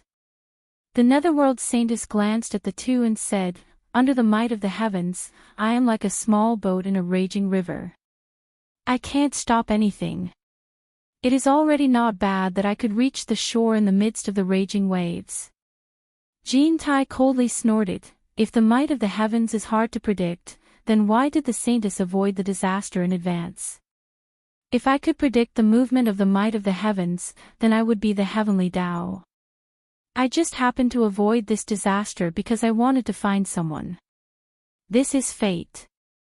The Netherworld Saintess lightly waved her hand and said, If I didn't deliberately delay here for a while, I'm afraid the two of you would have already encountered Wang Qing. Humph.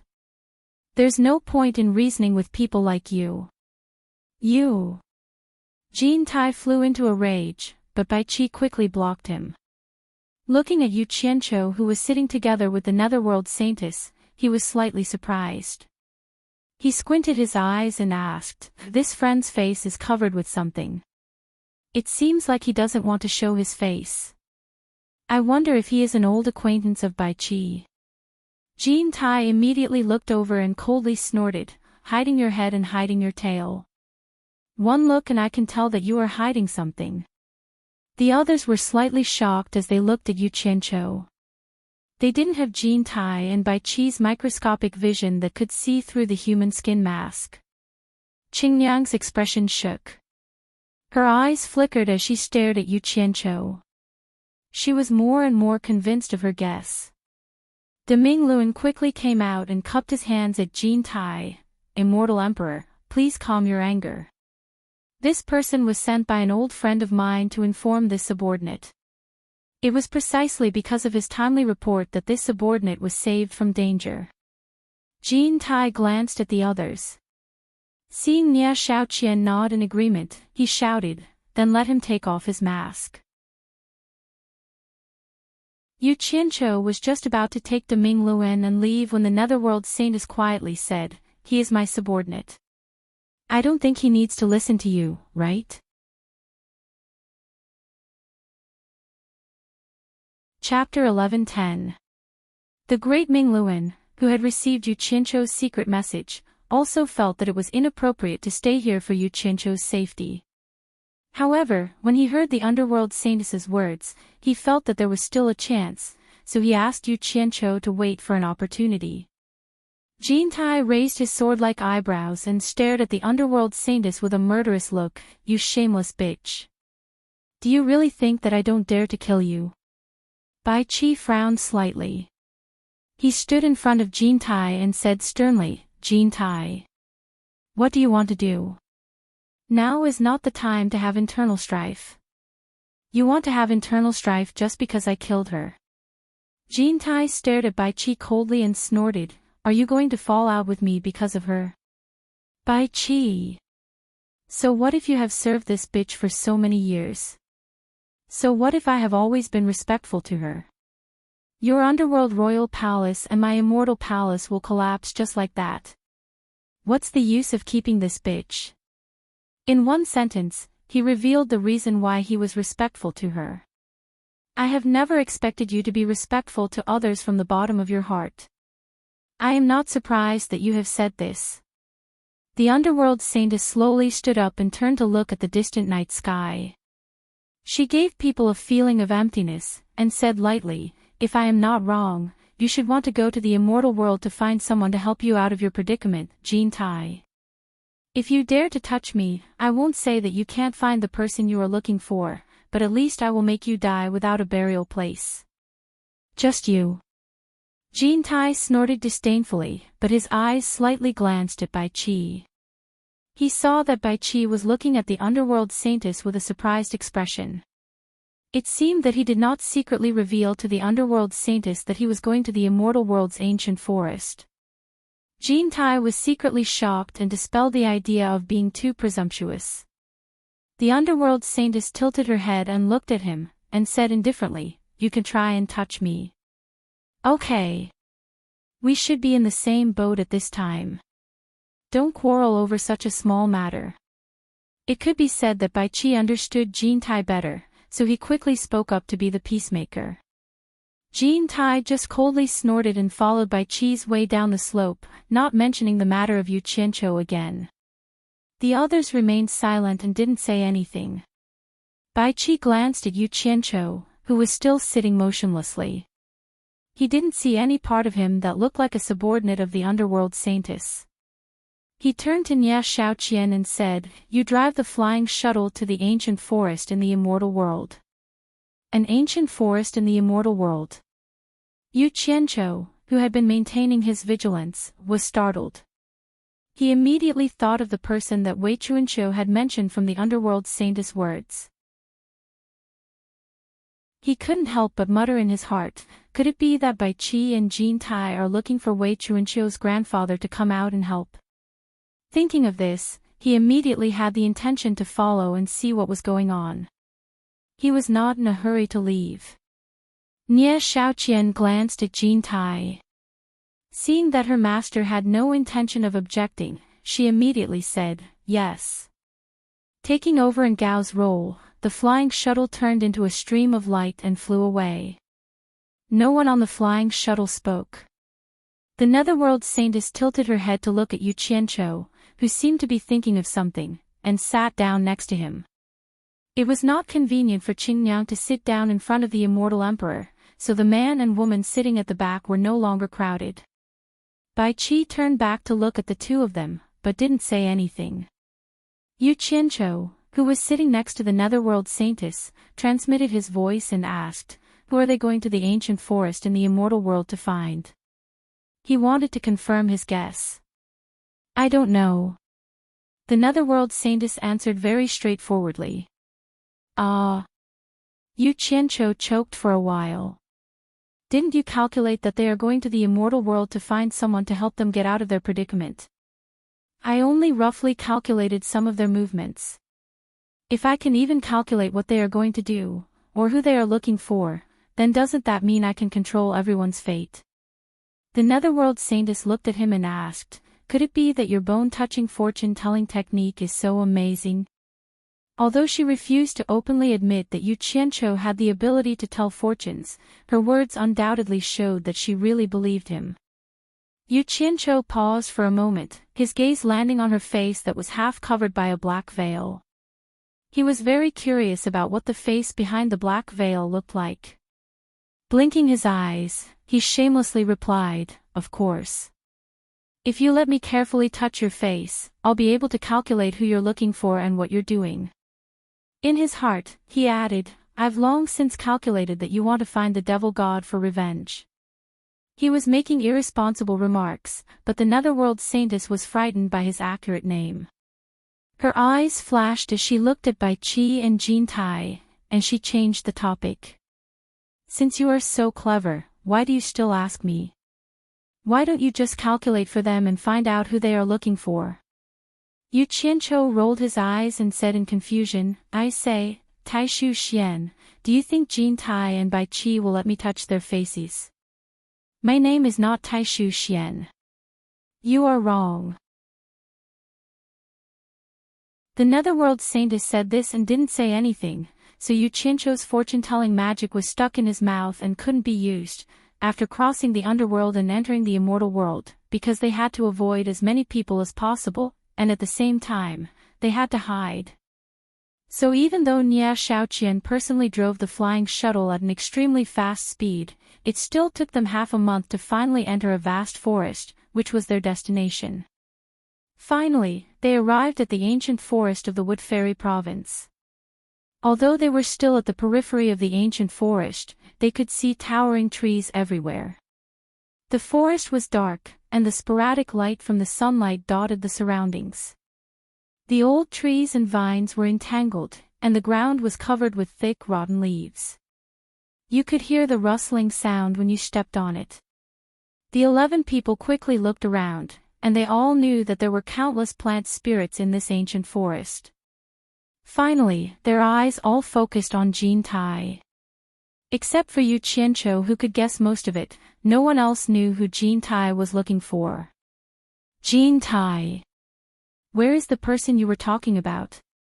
Bai Qi asked, floating 1 foot above the ground. His bare feet obviously didn't want to step on the rotten leaves on the ground. He should be in this ancient forest. Jean Tai's eyes flickered as he looked into the depths of the forest. Then he asked Nia Shaoqian to give him 10 jade talismans. Holding them together in his palm, 10 faint golden light flowed out of his palm and seeped into the 10 jade talismans. He then gently waved his hand and the 10 jade talismans flew in front of the 10 people. Everyone looked at each other, not knowing what Jean Tai was doing. One by one, they grabbed the jade talismans in front of them. Bai Qi stretched out 2 slender fingers and held the jade talismans in front of him. He repeatedly checked the jade talismans in front of him and frowned. Jean Tai. What do you mean by this? Jean Tai waved his arm and pointed around, and said arrogantly, everyone split up and search in the ancient forest. If you see an old guy with a wooden staff, he should be the person we are looking for. Immediately crush the communication talisman in your hand to summon me. Nia Shaoqian and the other immortal palace remnants paused for a moment, but they still saluted in unison, yes, immortal emperor. Bai Qi looked at Jean Tai and his expression twitched a little. He said in a deep voice, Jean Tai. Are you kidding me? You don't even know where the person is and you brought me here. The entire ancient forest is so big. Trying to find a person here aimlessly is like looking for a needle in a haystack. How do you want us to find him? Jean Tai immediately looked at him and said indifferently, do you have a better way?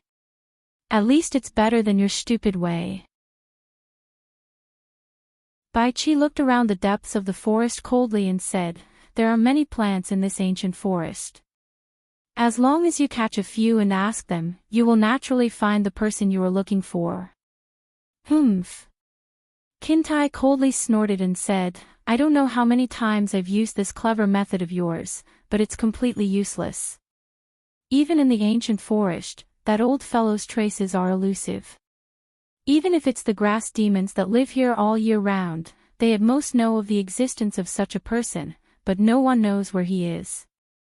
As soon as these words came out, everyone felt that it was even more difficult to find him. Bai Qi paused and suddenly revealed a ruthless expression, desperate times call for desperate measures. We can't care so much anymore. Set fire to the forest and we will be able to force him out. If he really can help us like you said, even if we make a big commotion and alarm our opponents, we don't have to be afraid. Set fire to the ancient forest. Jean Tai's slender eyes flashed and he said sarcastically, this is a good idea, but I'm afraid that even if we force him out, not only will he not help us, but he will also take both of our lives. Do you think that our current opponents are not strong enough? Hearing this, Bai Qi remembered that the person they were looking for was probably the wood spirit, one of the 5 spirits of heaven and earth. Setting fire to the wood spirit's territory might really anger the wood spirit. Seeing that Bai Qi didn't say anything, Jean Tai glanced at the others and said, let's split up and search, we will have a higher chance of finding him. After saying that, he turned into a beam of light and flew into the depths of the forest, seeming to be a bit impatient. The remnants of the immortal palace obeyed and scattered in the dark forest. Before Qingyang left, she looked at Yu Qianqiu and wanted to say something, but she stopped for a while. She saw that Yu Qianqiu was holding the big bright wheel, and the emperor of the underworld and the saintess of the underworld were still there. She couldn't say anything, so she turned around and flew into the forest. Who knew that not long after she flew into the forest, her mother, Nia Xiaoqian, flashed to her side. Nia Xiaoqian was obviously worried about her inexperienced daughter risking her life in the ancient forest alone, so the two of them left together. In reality, everyone knew that the wood spirits in the ancient forest weren't just for show. There were many unknown dangers hidden in the depths of the forest. The four scattered commanders also coincidentally met up not far away. It wasn't that they didn't want to obey the immortal emperor's decree, it was just a coincidence. Thus, the four of them split into two groups, and the distance between the two groups wasn't too far. Big bright wheel. My cultivation level is low, so I'll have to trouble you to take care of me. Yu Qianqiu grabbed the big bright wheel's sleeve with a smile, and the big bright wheel nodded graciously. Just as the two of them were about to leave together, they heard the saintess of the underworld suddenly shout, "Niu Yud. You are my subordinate, so naturally, I will be the one to take care of you." She also flashed over. Bai Qi, who was floating barefoot, looked at the three of them and sneered. He indifferently interjected, "Jean Tai has already left, do you three still want to put on an act in front of me?" Yu Qianqiu.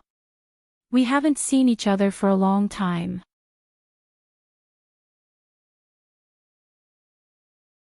Chapter 11:11. The three of them looked back at the same time. Yu Qianqiu showed a puzzled expression, looking at the underworld saintess, Taishu Xian, and then at the great bright wheel, but not at himself. Of course, it was inconvenient for him to look at himself, as he didn't seem to know who Yu Qianqiu was talking about.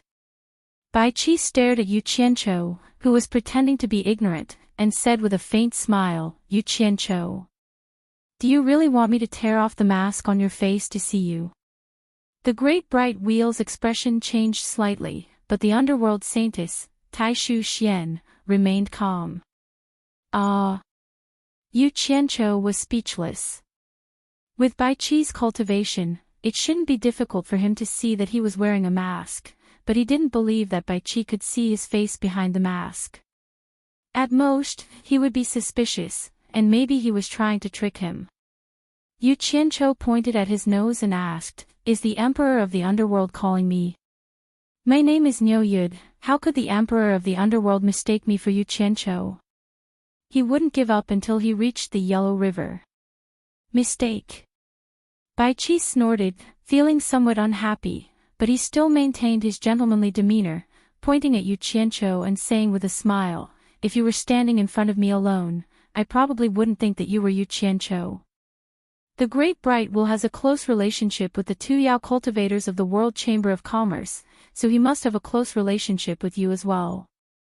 As for the minor immortal cultivator who could be favored by the saintess, I only heard her mention a fellow called Yu Qianqiu, and never heard her mention anyone else. Also, don't forget that we talked face to face in the Endless Cliffs.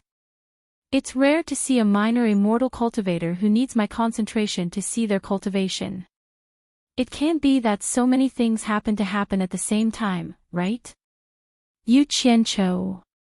You can hide it from Lady Jean, but you can't hide it from me. I treated you with sincerity, do you think it's necessary to hide it in front of me?" It turned out that there were so many flaws. It seemed like he had no choice but to admit it. Yu Qianqiu let out a bitter smile while rubbing his nose. He bowed to Bai Qi and said, "Emperor of the Underworld, please forgive me. I really had no choice. Yu Qianqiu knows his mistake. It's good that you know your mistakes." Bai Qi glanced at the underworld saintess and easily forgave her. He smiled faintly and said, "Naturally, you have your reasons for hiding your true appearance. It has nothing to do with me, so I don't need to pursue it. But I think you don't want to see the Heartless Palace dominate the world, so we should try our best to find the person Jean Tai mentioned." As soon as he finished speaking, he immediately dashed into the dense forest. As expected, he did not pursue Yu Qianqiu. It seemed like he was trying to be friendly. The remaining three looked at each other in the forest. Deming Luan was not familiar with the underworld saintess, so he did not know what to say. He looked at Yu Qianqiu with a questioning gaze. Coo. A few birds landed on the treetops, breaking the silence between the three. Yu Qianqiu glanced around and looked at the underworld saintess with a toothache. He said helplessly, "Saintess, why are you following us instead of the emperor of the underworld? With our cultivation, we won't be able to protect you if we encounter danger." He also wanted to see what kind of person Luer's grandfather was, but he didn't want to bring this saintess along. Although he knew the background of this saintess, he didn't know what kind of person she was. If he got a woman with a venomous heart to stab him in the back, he would simply be finding trouble for himself. The underworld saintess Tai Shu Xian ignored Yu Qianqiu's words. Instead, she stared at Deming Luan and said, "I have something to say to Yu Qianqiu alone. You should go further away. There doesn't seem to be anything to talk about between us." Yu Qianqiu's words were cut off by Tai Shu Xian's determined gaze. He scratched his nose and smiled bitterly at Deming Luan. "Wait for me at a place 10 li ahead."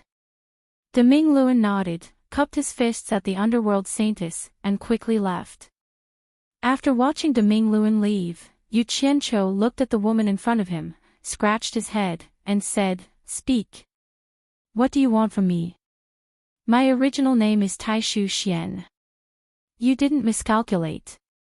Tai Shu Xian looked at him and said indifferently, "Ah." Yu Qianqiu stared blankly for a moment. Looking around, there was no one around him. His eyes quickly turned as a series of thoughts flashed through his mind. Previously, he had been so stubborn, but now he was admitting it so easily. Not knowing what this woman wanted, he denied it immediately. "Saintess, you misunderstand. I was just making it up. Don't take it seriously. You were able to guess my name just by making it up. Then I'll have to ask you to calculate it seriously." Tai Shu Xian didn't believe it at all. His name was considered rare, so how could it be made up so easily? She raised her hands to the back of her head, and the black sleeves on her arms slid down, revealing a pair of white arms. The black veil that had been covering her face was quietly taken off, revealing an exquisite and peerlessly beautiful face that even an angel would be ashamed of. She had a head full of black hair that cascaded down like a waterfall, and her snow-white skin was as smooth as jade. She was even more beautiful than Ji Wu. Her beauty was so shocking that it could stop the flow of time. Yu Qianqiu was stunned. His gaze was deeply immersed in that peerlessly beautiful face, and he couldn't pull himself away. "Didn't you say that as long as I let you carefully feel the bones of my face, you'll be able to calculate who I'm looking for or what I'm doing?" Tai Shu Xian's pair of beautiful eyes stared at him. The meaning behind her words was very clear. She was clearly asking Yu Qianqiu to use his bone-touching fortune-telling technique again. In fact, the reason why she was pestering Yu Qianqiu was very simple. Naturally, it wasn't because she was attracted to Yu Qianqiu's masculinity. She understood that with her cultivation talent, she would never be able to match a terrifying existence like the devil god.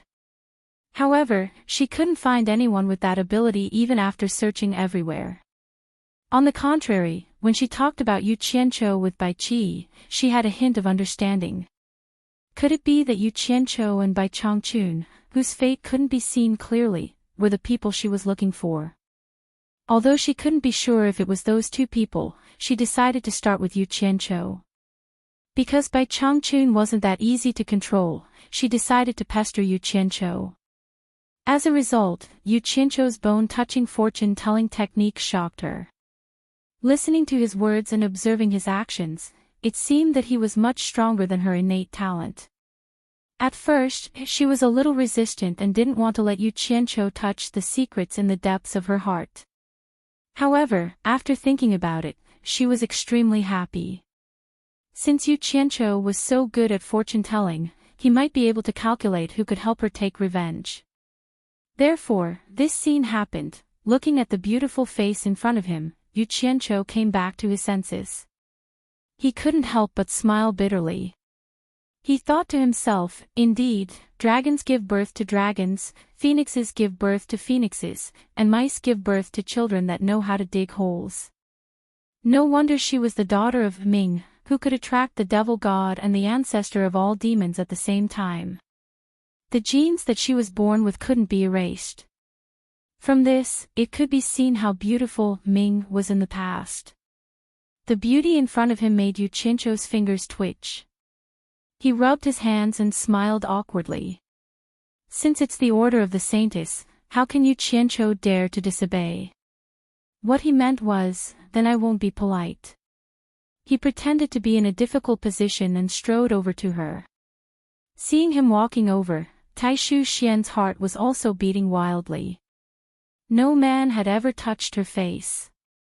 She bit her lips slightly and slowly closed her eyes. Yu Qianqiu, who was walking over, stretched out a finger to hook the beautiful jade-like jaw. A smile of success appeared on his face. In his mind, he was already thinking whether he should touch the soft and nice parts of the woman's body next. However, unfortunately, when he moved forward, a ray of sunlight shone through the shade of the trees and directly shone on his eyes. Disappointing. Yu Qianqiu tilted his head to avoid the dazzling sunlight. When his finger almost touched the other's chin, he looked at the delicate and beautiful face with closed eyes and suddenly paused. In his mind, Grandma Yan's earnest expectation in the boundary formation of heavens appeared. He had promised Taishu Xian that he would tell Taishu Xian that Grandma Yan missed her very much. Did he really want to take advantage of her for a moment of pleasure? Yu Qianqiu's outstretched hand slowly dropped down, and the snicker on his face gradually disappeared. Regardless of whether he would offend Taishu Xian by doing this, at least he could have a good relationship with Grandma Yan in the boundary formation of heavens. Maybe she could help him in the future. How could he lose the big picture because of a small gain? Looking at Taishu Xian, who seemed to notice that something was wrong and was about to open her eyes, Yu Qianqiu took a step back and said with a wry smile, Taishu Xian. Grandma Yan misses you very much. Grandma Yan. Taishu Xian was very moved. She opened her eyes and said with a pair of beautiful eyes, this is also calculated by you. I don't count for anything. Yu Qianqiu sighed and said, I was just joking with you. I don't really know how to read fortunes. It's just that you haven't gone back to see Grandma Yan for so many years, so I'm just giving you a slight punishment. He first denied that he had taken advantage of Grandma Yan and said honestly, I have entered the boundary formation of heavens and met Grandma Yan. I have heard Grandma Yan talk about you. Impossible. How could you have passed through the boundary formation of heavens?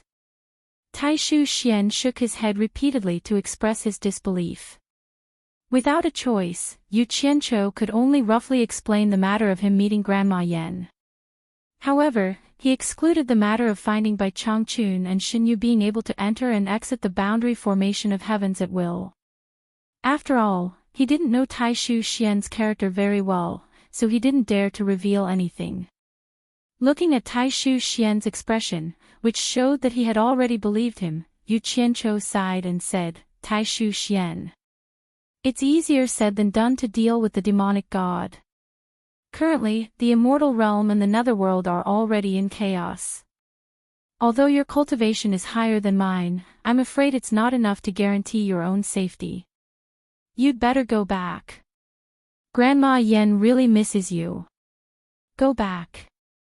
Taishu Xian muttered to himself in a daze, if I don't take revenge for my parents, how can I calm down and stay there? I have already conveyed Grandma Yan's words. It's up to you whether you want to go back or not. I can't force you. If you want to go back, just let me know. I will find a way to send you back. Think about it yourself. Yu Qianqiu looked at her, who was in a daze, and shrugged his shoulders. He left her alone and flashed towards the direction where the great bright wool had left. In the depths of the dense forest 10 miles away, the Great Bright Will was really waiting for him. When the two met, the Great Bright Will looked behind him and found that he was alone. It couldn't help but ask, "You got rid of the Netherworld Saintess?"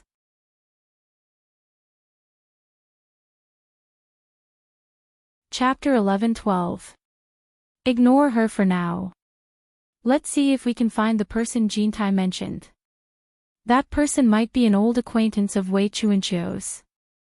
Yu Qianqiu's gaze searched around, thinking of where to look. Wei Chuanqiu knows him. Deming Luan was a little surprised.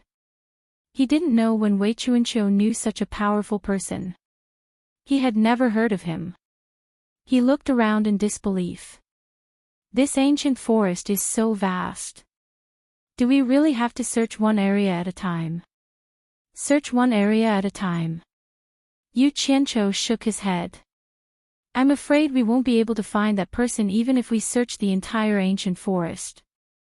I heard Wei Chuanqiu say that the person's residence seems to be in another world. Moreover, the entrance is erratic. It's not like the other two worlds that are fixed in one place after the passage opens. It's very mysterious. So we have to rely on luck to find that person. Otherwise, Jintai wouldn't have used such a stupid method to find that person. He suddenly turned his head to look at Deming Luan and smiled. Actually, we're just looking. Do we really have to risk our lives to help Jintai? If we run into him, we'll see. If we don't, then forget it. At least on the surface, we can get by with Jintai. Don't you think so? He probably didn't realize that without the World Commerce Association subordinates in the immortal world as restraints and after witnessing by Changchun's methods that were not inferior to the other experts at Jintai's wedding, his mentality had gradually changed. Although he didn't mean it, his tone when speaking to Deming Luan was no longer as respectful as when speaking to the commander of the Chamber of Commerce Alliance. To be more precise, there was no need to act like a grandson in front of Deming Luan. And the Great Bright Will had accompanied him step by step, and he had subconsciously become a little unconcerned. Yu Qianqiu's mysterious means of sending Wei Chuanqiu and a large group of people to the Divine Ruin Realm, as well as his relationship with the Underworld Emperor and the Underworld Saintess, had all shocked him. Now he realized that this lad was somewhat unfathomable. Most importantly, Wei Chuanqiu and Yunpeng had a close relationship with this kid. Adding to the fact that they had risked their lives to save him, Deming Luan's mentality had changed greatly. Once the two of them finished discussing, they headed into the depths of the forest together. Walking from the edge of the ancient forest to the depths of the vast forest, one would find that the distance between the trees was getting thinner and thinner, but the individual trees were getting bigger and bigger. Even a dozen people holding hands would not be able to encircle these trees. Some of these towering trees were even hundreds of feet tall, and some of them had a canopy that could cover a radius of several miles, or even dozens of miles. The trunks of these trees were as sturdy and majestic as a city. It was hard to imagine how many years of snow, rain, wind, and frost they had experienced to grow to such a size. The magnificent trees attracted Yu Qianqiu from time to time to climb up to the crown of the trees. Standing on the branches, he looked around at the undulating green ocean. He realized that the scenery was even more spectacular and shocking than when he was flying in the sky. A gust of wind blew past, bringing with it a refreshing air. Amidst the rippling blue waves in front of him, there were also many beautiful purples and beautiful reds. There were all kinds of trees with leaves that were not green. A flock of white-feathered birds circled above the sea of trees for a while, then landed on the crown of the trees like blooming magnolia. One could even see light apes with their arms spread out, eagle cries circling in the sky, and tiger roars and ape cries below. It was a natural scene that fascinated people. Deming Luan, who was standing on the crown of the tree, looked at Yu Qianqiu in confusion. He did not know why he looked so infatuated. Deming Luan had not experienced the destruction of nature in the industrial era of Yu Qianqiu's previous life. As an immortal with profound cultivation in this era, he could not understand the worship of nature of the people of that era. In the future, if it is possible, I would like to build a hut in this vast sea of trees and no longer care about the gratitude and grudges of this world. Standing on the crown of the tree, Yu Qianqiu waved his hand and pointed at the green ocean in all directions. De Mingluan did not know why he was sighing. Chu Tianji's eyes slightly muttered to himself, where there are people, there are grudges. Once you step in, it is very difficult to leave. You do not want to provoke others, but there will always be people who cannot forget about you. If you want to live in seclusion, you must have enough strength. Otherwise, how can your former enemies let you go? How could he not know this principle? Yu Qianqiu casually plucked a leaf from the branch beside him and placed it in his mouth.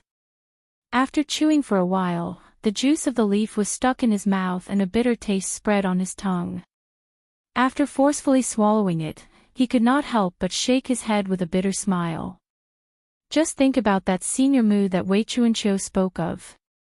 If he did not have profound strength, how could he live in seclusion here for so many years without anyone daring to disturb him? The two of them jumped down from the crown of the tree and continued to search.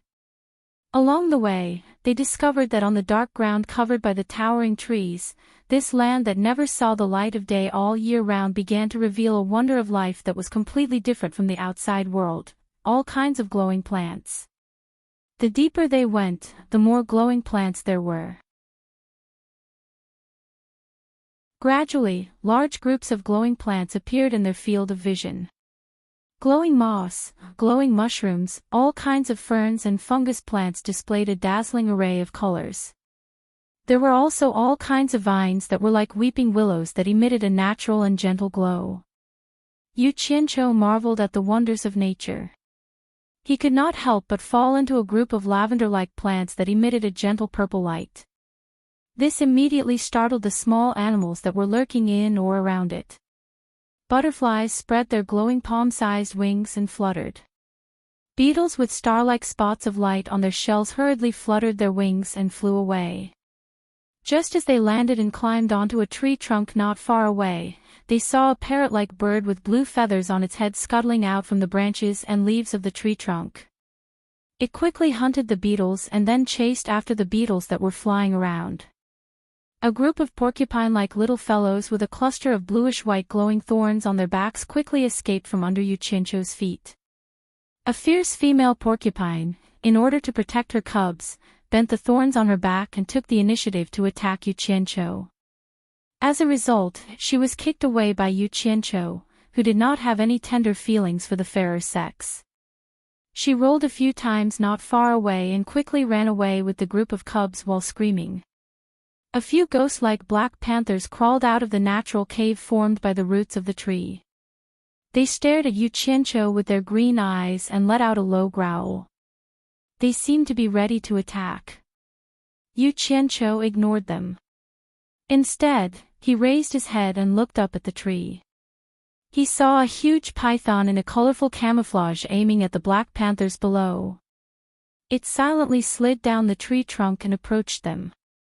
The Black Panther seemed to have noticed something from Yu Qianqiu's actions. A black panther that seemed to be the leader raised its head and looked up at the tree. It immediately let out a frightened roar to warn the others. Several black panthers quickly fled. When the huge python saw that its prey had escaped, it raised its head and hissed angrily at Yu Qianqiu. It suddenly shot over like an arrow leaving the bow. Yu Qianqiu snorted coldly. The purple flame high-energy saber that was protecting his side immediately shot out a few streaks. In an instant, the huge python was torn into hundreds of pieces in midair. It fell to the ground in a rain of blood. The gorgeous and enchanting colors were immediately mixed with the smell of blood. It immediately caused the air to throb faintly. It seemed to have triggered something. It immediately made the great Mingluan, who was standing in the sea of flowers and on the tree trunk not far away, become vigilant. Suddenly, the ground made two soft sounds. Yu Qianqiu felt his legs tighten. He saw 2 tree roots that were as thick as an arm bursting out from the ground and wrapping around his legs. The roots quickly extended upwards and pierced towards Yu Qianqiu's chest like a sharp spear. Yu Qianqiu quickly grabbed it with both of his hands. He looked around and said, "What evildoer?" Before he could finish his sentence, the ground made a series of popping sounds. Hundreds of tree roots pierced towards him like spears. Yu Qianqiu shouted sternly, "You're courting death." His whole body exploded with a purple light that was condensed from a high temperature. Wherever the purple light flashed, all the plants turned into ashes. The tree roots that had shot out were instantly destroyed. A muffled groan was heard from the forest. The great Ming Luan, who was standing on the tree trunk, stared at a big tree in front of him like an eagle. He waved his sleeves and a dozen bright moon-like light discs quickly shot out. With a series of so-so sounds, the dozens of light discs instantly destroyed the ancient tree in front of him. Audacious human. The remaining half of the big tree let out a strange cry. With a hong sound, it sunk into the ground. The dozens of light discs immediately chased after the deep pit that had appeared on the ground with a so-so sound. With a series of rumbling sounds, the light discs burst out from the ground and burrowed back into the great Ming Luan's sleeves. The originally serene atmosphere in the surroundings immediately became treacherous. It's a tree demon. Its ability to burrow underground is not bad. It runs really fast. The great Ming Luan snorted and looked around. He then frowned and said, "I'm afraid we've gotten into trouble.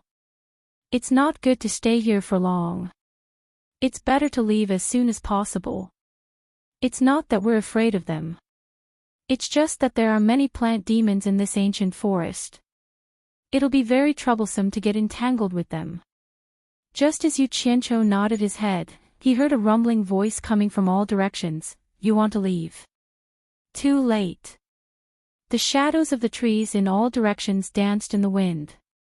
The surrounding ancient trees suddenly grew and covered the sky. In an instant, they sealed off all directions. The great Ming Luan flashed to Yu Qianqiu's side. Both of them floated in the air. Countless tree roots emerged from the ground. In a short while, all the glowing plants on the ground were annihilated in the churning soil. The tree roots on the ground were entangled tightly. The light in the surroundings immediately disappeared. It was pitch black. The great Ming Luan looked around and snorted coldly, "A group of things that don't know the immensity of the heaven and earth. If you don't move, don't blame me for killing you all." Suddenly, 8 balls of green light flashed out from the dense wall of trees. The sealed space was instantly filled with a dazzling green light. 8 green-robed old men walked out from the green light. Each of them had an angry look on their faces. One of the old men, who was wearing a green leaf crown, stared at the great bright wheel and said indifferently, "So it's an early-stage immortal emperor cultivator. No wonder you dare to boast so shamelessly. Outsiders, even immortal emperors from the immortal world wouldn't dare to be too presumptuous here. How are you compared to immortal Emperor Jin Tai? Our ancient forest and your immortal palace have an agreement not to invade each other. Why are you killing here?"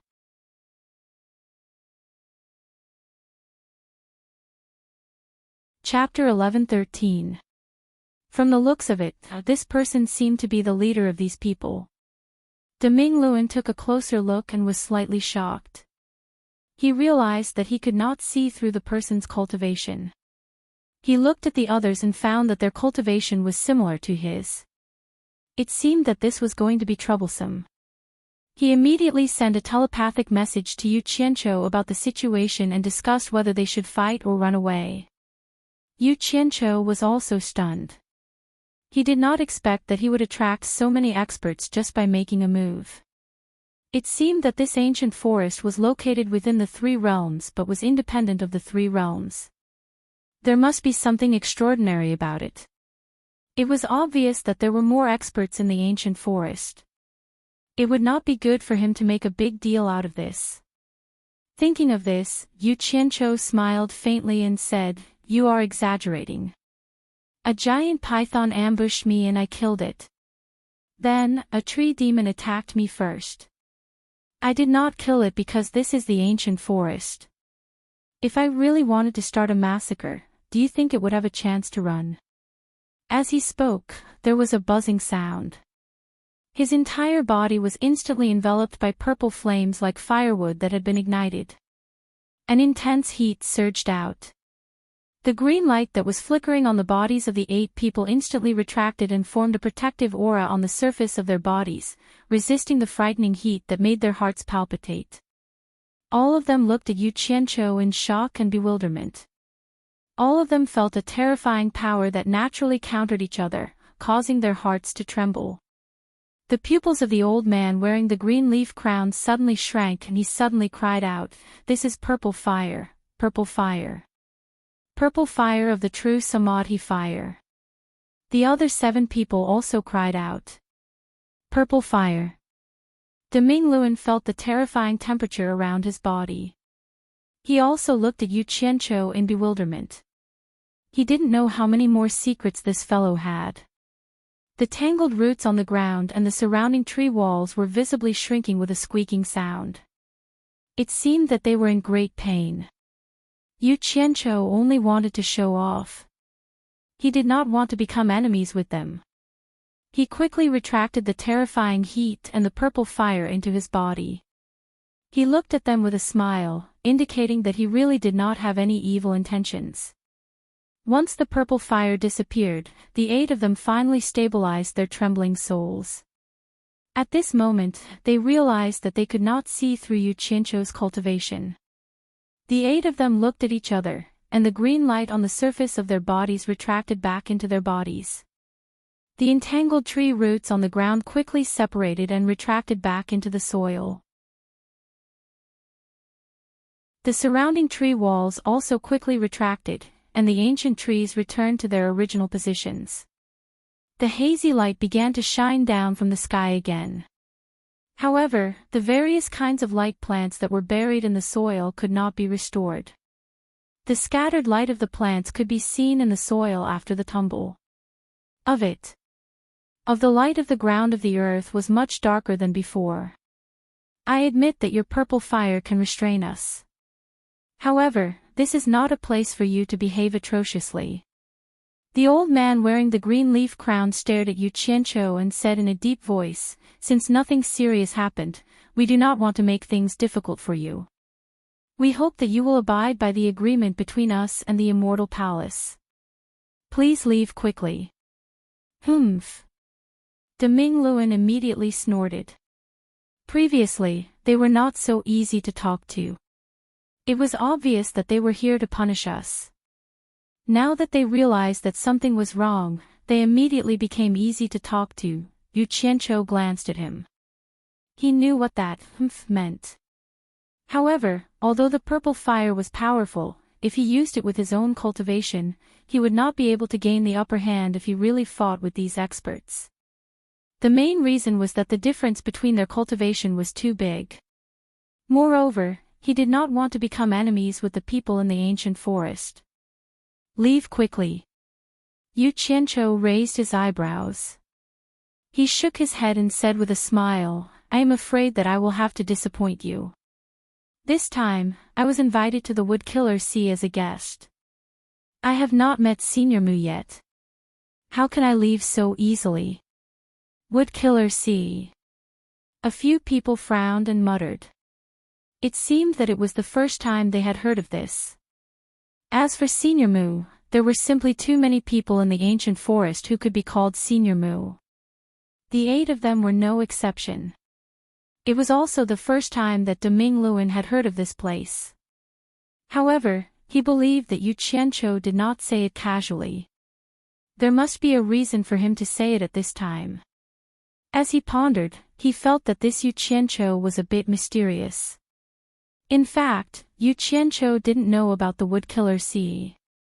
He had only heard Wei Chuanqiu mention it once, so he casually used it. In any case, he never had any psychological burden when he spoke carelessly. Yu Qianqiu's gaze swept across the 8 people. From the eyes of the old man wearing the emerald leaf wooden crown, he caught a trace of surprise and uncertainty. He immediately smiled at him and said, "Presumably, you should know about the Woodkiller Sea." The other 7 people's gazes immediately focused on him. They all revealed a questioning look. One of them even asked, "You really know?" The old man wearing the emerald leaf wooden crown hesitated for a while. He muttered, "In the past, when I traveled the entire ancient forest, I vaguely heard people mention that the Woodkiller Sea seemed to be the name of the ancient forest's holy land." The person who said this also heard it but did not dare to confirm it. "I did not expect to hear this place mentioned again today. I almost forgot about this name." Damn. Jean Tai was right. Even the old man who lived here for a long time did not know about it. Yu Qianzhou was a little disappointed. However, he heard the 7 people say in unison, "Holy Land." It seemed like they had never heard of the Woodkiller Sea before. Holy Land. Yu Qianzhou's spirit was lifted. He looked left and right and said with a mouth full of nonsense, "Yes. That's right. The Woodkiller Sea is the holy land of the ancient forest. Do you know where it is?" Everyone's gazes immediately focused on him. Although the old man wearing the emerald leaf wooden crown was somewhat mentally prepared, he still could not help but say in surprise, "The senior Mu you are talking about is the senior Mu from the Holy Land?" Yu Qianzhou was immediately filled with joy. Finally, he had a chance to find the place where the wood spirit lived. Although he could not devour it now, he could first find the place and mark it. Who knows, it might be useful in the future. He immediately nodded and said, "Yes. Yes. It is the senior Mu from your holy land." Although he was not sure, he was most likely right. "You were invited by the senior Mu from the holy land?" The old man wearing the emerald leaf wooden crown asked in disbelief. "Yes. Yes. I was invited by him." Yu Qianzhou nodded sincerely. De Mingluan looked at him suspiciously. The old man was not an idiot. After the initial shock, he realized that something was wrong. He also asked suspiciously, "Since Senior Mu invited you to the Holy Land as a guest, how could you not find the Holy Land?" Yu Qianzhou spread his hands without hesitation and said with a bitter smile, "Senior Mu's cultivation is profound, and I view him as a god. He said he would let me visit the ancient forest's holy land, the Woodkiller Sea, as a guest. I naturally agreed on the spot, and I was a man of my word. But I did not know that the Holy Land, the Woodkiller Sea, was so hard to find. After searching for a few days, I did not even see Senior Mu's shadow. If you guys know where the Holy Land is, why don't you bring me there? I will reward you handsomely." He said it as if it was the truth. Was he for real? De Mingluan suppressed the suspicion in his eyes. He was afraid that others would misunderstand. "You have seen Senior Mu from the Holy Land?" An old man said enviously. The others were also envious. It was as if meeting Senior Mu was such a lucky thing. The old man wearing a wooden crown was envious, but he shook his head regretfully. "Senior Mu is mysterious. There are only legends about him in the ancient forest. The number of people who have seen him can be counted on one's fingers. Even if they have seen him, it is a taboo. Very few people would talk about Senior Mu, so I do not know who has seen him. The gate to the Holy Land is even more elusive. Without a certain amount of luck, it is impossible to enter. Legend has it that if we wood cultivators are lucky enough to enter the Holy Land, we will receive guidance from Senior Mu. It is very beneficial to our cultivation. Unfortunately, we do not have the fortune to go to the Holy Land." The others heard this and had a look of yearning. Only Yu Qianzhou observed their expressions and said with disappointment, "So, you guys do not know where the Holy Land is?" "Indeed, we do not know." The old man wearing a wooden crown shook his head. He suddenly paused and said, "But since you were invited by Senior Moo, perhaps you can try your luck at the ancient language tree. Maybe you will encounter the gate to the Holy Land." Ancient language tree. Where is it? Yu Qianqiu's eyes lit up. The old man waved his hand and pointed to the east. In the center of the ancient forest, there is a cliff. Beside the waterfall, there is a towering tree called the ancient language tree. Its leaves are yellow and withered. It is said that it has died for countless years. But it has not died for countless years. It has experienced countless snow, rain, wind, and frost, but its withered leaves have not fallen. It is very magical. The most amazing thing is that whenever the wind blows, you can hear a strange murmur under the tree. It is as if someone is talking. This is also the origin of the name Ancient Language Tree. Unfortunately, very few people can understand what it is saying. It is said that those who can understand it can find the gate to the Holy Land. You guys should go and try. Are there many people in the ancient forest? It must be a gathering of experts. Will it be inconvenient for people from the outside world to go there? Yu Qianqiu asked in detail. He was worried that trespassing into the forbidden area would cause the experts in the ancient forest to gang up on him.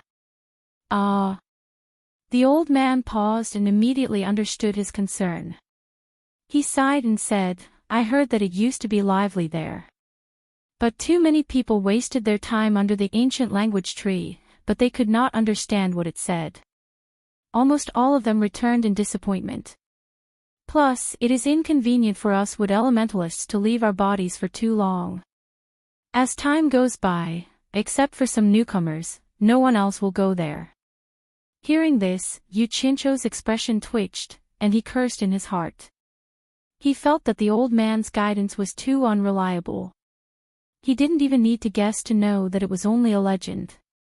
If it was useful, then the wood demon sea, which regarded it as a holy land, would probably swarm there every day.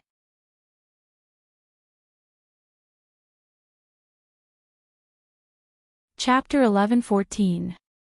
The old man seemed to know that this matter was not very reliable and was afraid of making the other party unhappy. He smiled awkwardly and said, "I was just saying. Sire, please do as you wish. If there is nothing else, we will take our leave. Take care."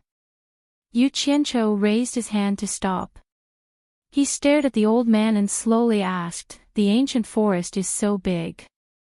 How am I going to find the center?" De Mingluan looked at him speechlessly. It seemed like this guy really wanted to do something useless. The old man was very honest. He waved his hand again and pointed to the east. He said with a serious expression, "Go straight to the east. When you see a cliff with a waterfall and a lonely ancient tree, you will reach the center of the ancient forest. The environment there is very obvious and easy to find. You will see it when you get there." Then he kindly warned, "If Sire really wants to go there, I suggest you go straight to the sky. You can more or less avoid some unnecessary trouble. You must know that not everyone in this ancient forest is kind. That is all I have to say. I will take my leave." The other 7 people also followed him and cupped their hands. The soil on the ground surged like a fountain and swallowed the 8 of them. In the blink of an eye, they disappeared without a trace. "Did you really receive an invitation to the wood-killing sea?" De Mingluan suddenly turned around and asked. Yu Qianqiu looked around and laughed. He did not answer the question. "Since it is like this, I will just treat it as an eye-opener. Let's go." A figure rushed into the sky and broke through the shade. De Mingluan shook his head and followed closely behind. Looking down from the sky, the ancient forest was still endless. The mountains were undulating and the waves were like the sea. It looked spectacular, but it was unknown how many dangers were hidden within. After flying at high speed for 3 days, the 2 of them who were constantly looking around suddenly slowed down and slowly stopped in the air. In front of the 2 of them was a red cliff. The cliff was exposed and the rocks were red. It was almost barren. It was very conspicuous in this vast ancient forest. A river meandered out of the forest and crossed the cliff. When it reached the end of the cliff, it was covered by the canopy of a towering golden tree. It was as if all the river water had gathered under the tree. The sound of water splashing could be heard faintly. It should be here. Demingluan pointed below and said. Yes. That ancient tree should be the ancient language tree. Let's go. Let's go down and take a look. Yu Qianqiu was the first to go down. He was stunned when he landed under the tree. The Demingluan who followed was also stunned. There were two people who had arrived before them. One was wearing a golden robe while the other was wearing a white robe and was barefoot. The two were looking back.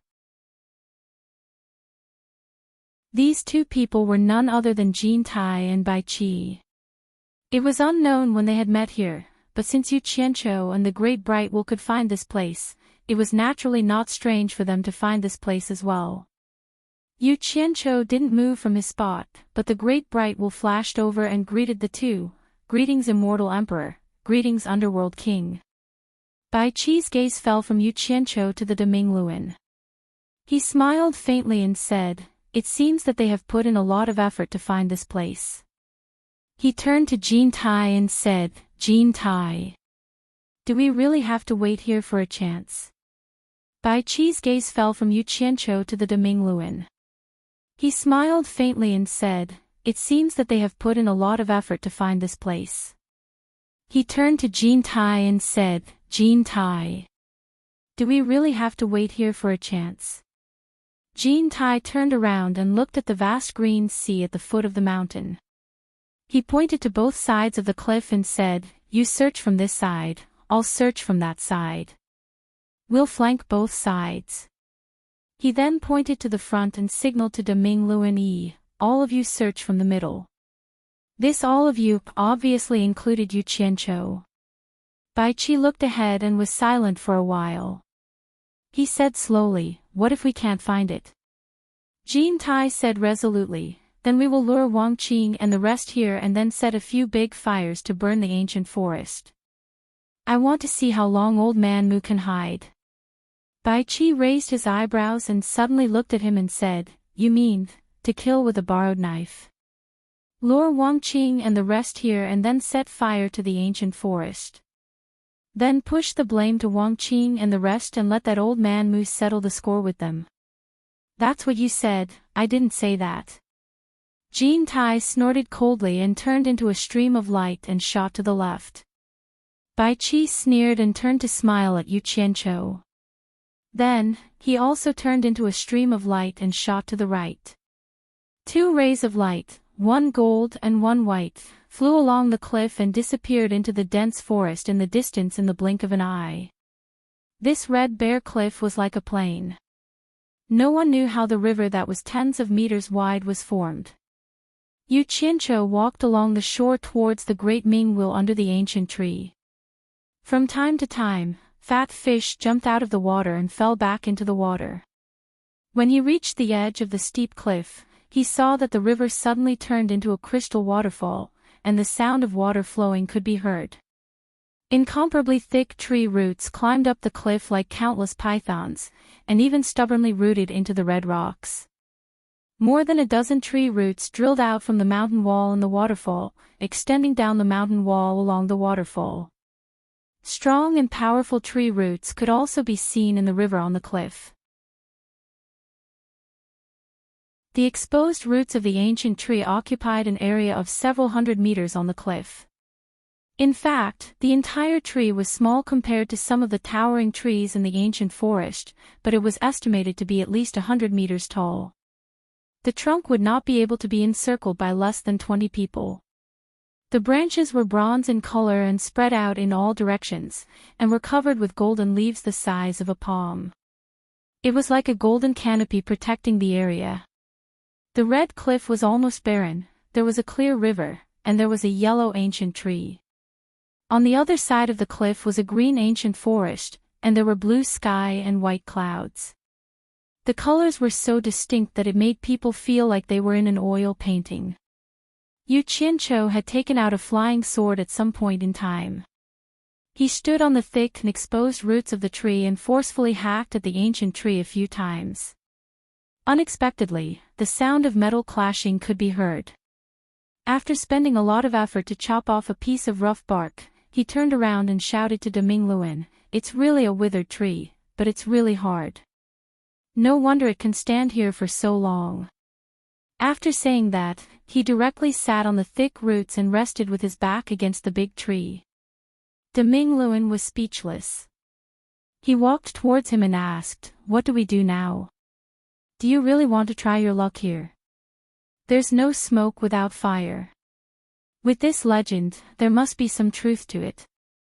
Since I'm here, I'll just take things as they come. If I don't try, how will I know if it's true or not?" Yu Qianqiu laughed and lay there with his hands on his head. Deming Luan, who was originally worried about the future of the immortal palace after it collapsed, was also infected by his emotions. Thinking that this guy had a backup plan, there was indeed nothing to worry about. After thinking it through, he unloaded the psychological burden and relaxed his body.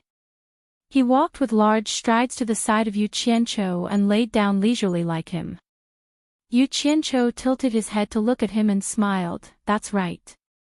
Being relaxed is the way of the king. It's so tiring to keep a straight face all day long." Deming Luan was just about to open his mouth to say something when suddenly a gust of wind blew. The golden leaves above swayed, and the whole ancient tree actually let out a faint murmur under the wind. When the wind was strong, the murmur became louder. When the wind was light, it sounded like a gentle lullaby. The two guys lying on the roots immediately widened their eyes and listened attentively, hoping to hear something. However, after listening for a long time, they still couldn't hear anything. The wind stopped, and the sound also stopped. Yu Qianqiu stared at the slightly swaying leaves above him and said, "Did you hear anything? This is clearly the sound of the wind blowing through this tree. It would be strange if I could hear anything." Deming Luan coldly snorted, "It's really just a rumor. Do you really want to continue waiting? Don't jump to conclusions so easily. Why don't we wait for a day and see?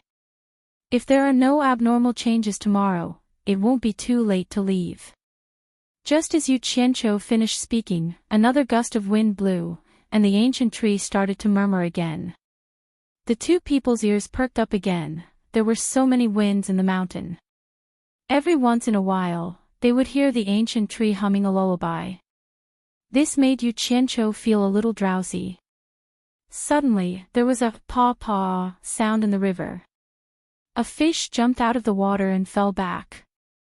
Yu Qianqiu suddenly sat up and wiped his face with both hands.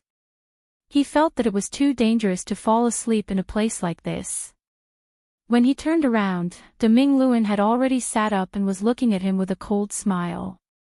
It seemed to be saying, "You can even fall asleep here, I really have to give it to you." Yu Qianqiu smiled awkwardly and said, "I'll go get something to relieve my fatigue." Then, he dashed towards the bottom of the cliff far away. Deming Luan was curious about what this fellow was going to do. After a while, he saw him scurrying back from the bottom of the cliff with a big pile of firewood in his hands. He threw it on the ground and then took out two swords and ran to the river bank to look around. Suddenly, two water pillars shot out from the water and wrapped around two fat carps. They dashed towards the swords in Yu Qianqiu's hands and opened their mouths to swallow the swords in their hands. Yu Qianqiu carried the two big carps and ran back to the pile of firewood. He took out a set of barbecue utensils. The firewood on the ground was quickly chopped into pieces and stuffed into the barbecue utensils. With a wave of his hand, a ball of red flame was spat out and the firewood in the barbecue utensils turned into bright red charcoal.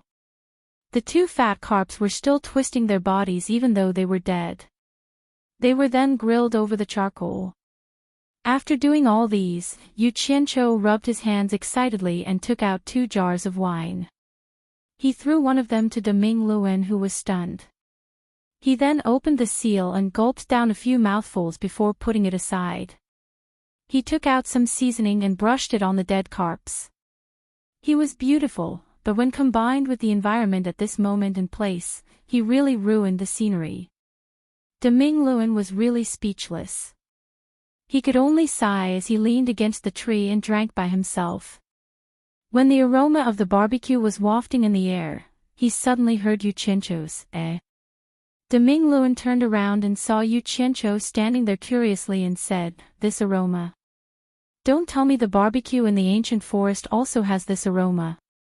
He held his sword with both hands and raised it in front of his face.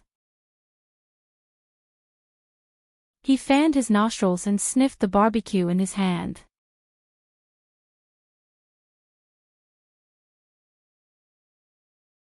Chapter 11:15. What's wrong? Great Bright Will asked indifferently. He suddenly realized that this fellow's words and actions seemed to be incompatible with this world. Why would the roasted fish have the fragrance from Lu Er's body? It doesn't seem to be from the roasted fish. Yu Qianqiu muttered. His face popped out from behind the two big roasted fish and said, "Do you smell something?" "Nonsense. Of course it's the smell of the roasted fish." Great Bright Will said in a bad mood. "That's not right. Could it be?" Yu Qianqiu's eyes lit up and he immediately looked around. Deming Luen's pupils that were looking at him suddenly shrank. He saw that the place where Yu Qianqiu was standing suddenly had a layer of transparent black ripple light wall. If it wasn't for the clear and crystalline light, it would be almost impossible to notice.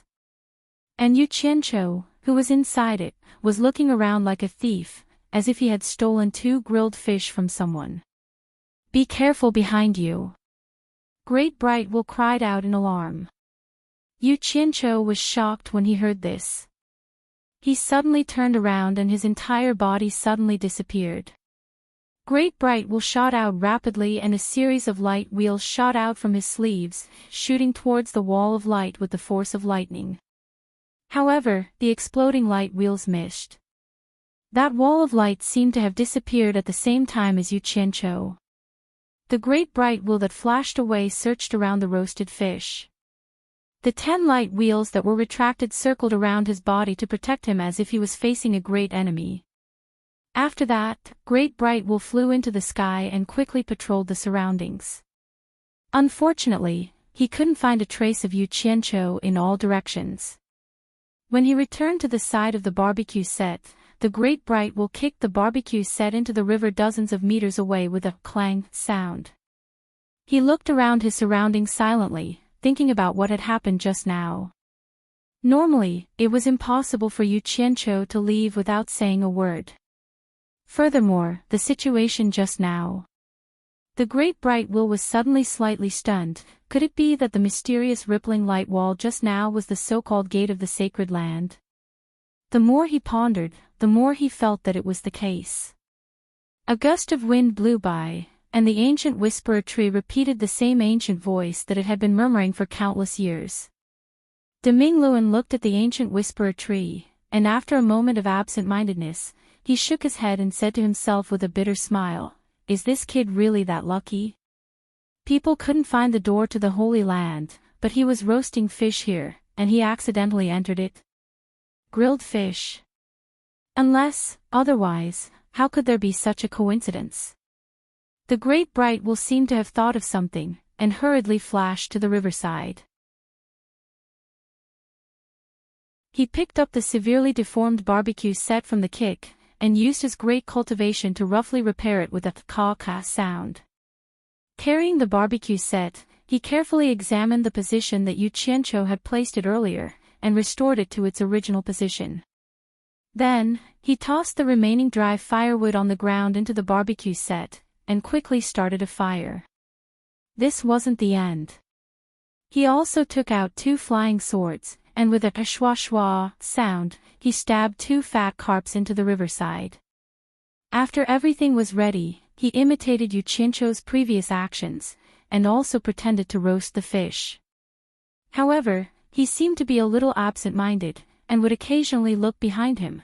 Speaking of which, when Yu Qianqiu heard the great bright wheel's warning, he abruptly turned around to be on guard. Before he could figure out what was going on, he felt as if he had collided with someone. His head also made a dong sound, as if he had been hit by something with a stick. In the end, before he could even cry out in pain, a soft and pleasant ouch came from the other side. Yu Qianqiu was instantly enraged. He hit someone and still cried out in pain. This was too much of a bully. Yu Qianqiu focused his eyes and saw a green-clothed little girl staggering back from the collision.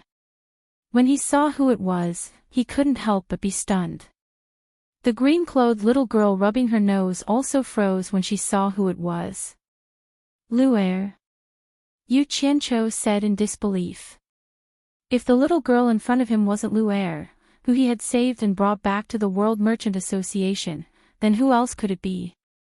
He saw LoveLore carrying a large brown wooden staff. The staff seemed to be made from two intertwined tree roots, and the head of the staff was like a large lingji mushroom. It seemed to be very out of place in LoveLore's hands. Yu Qianqiu. LoveLore was also stunned. If the person in front of her wasn't Yu Qianqiu, then who else could it be? It was just that his expression was somewhat fierce, and he was carrying two swords in his hands, as if he wanted to eat someone who had offended him. But the strange thing was that there were two fragrant dead and deformed fish stuck in the two swords. He didn't know what he was doing. Yu Qianqiu's dull gaze suddenly moved left and right, attracted by the surrounding greenery. In the distance, there was a thin mist, and the forest was like splashed ink. The mountains were secluded, and the refreshing air was filled with the fragrance of flowers and plants. It was as quiet as a painting, as if he had fallen into a dream. The little girl carrying an uncoordinated staff in front of him was a bit of a wet blanket. Where is this place? Yu Qianqiu had two grilled fish stuck in his hands, and he quickly turned around to look at his surroundings. He realized that in the moment he turned around, the scenery had suddenly changed. Right now, he was standing on a hillside that wasn't considered high. His gaze fell upon an ancient tree behind him, and he was once again dumbfounded. The golden leaves and the bronze trunk were exactly the same as the ancient tree he had seen on the cliff earlier. The only difference was that the ancient language tree from before was entrenched on a red stone cliff, while this one was entrenched on a mountain peak. Looking into the distance, it wasn't quite possible to say that it was the same tree, but it was too similar to say that it wasn't the same tree. Suddenly, a gust of wind blew, and the golden leaves rustled. The familiar murmuring was like a lullaby, reverberating in his ears again.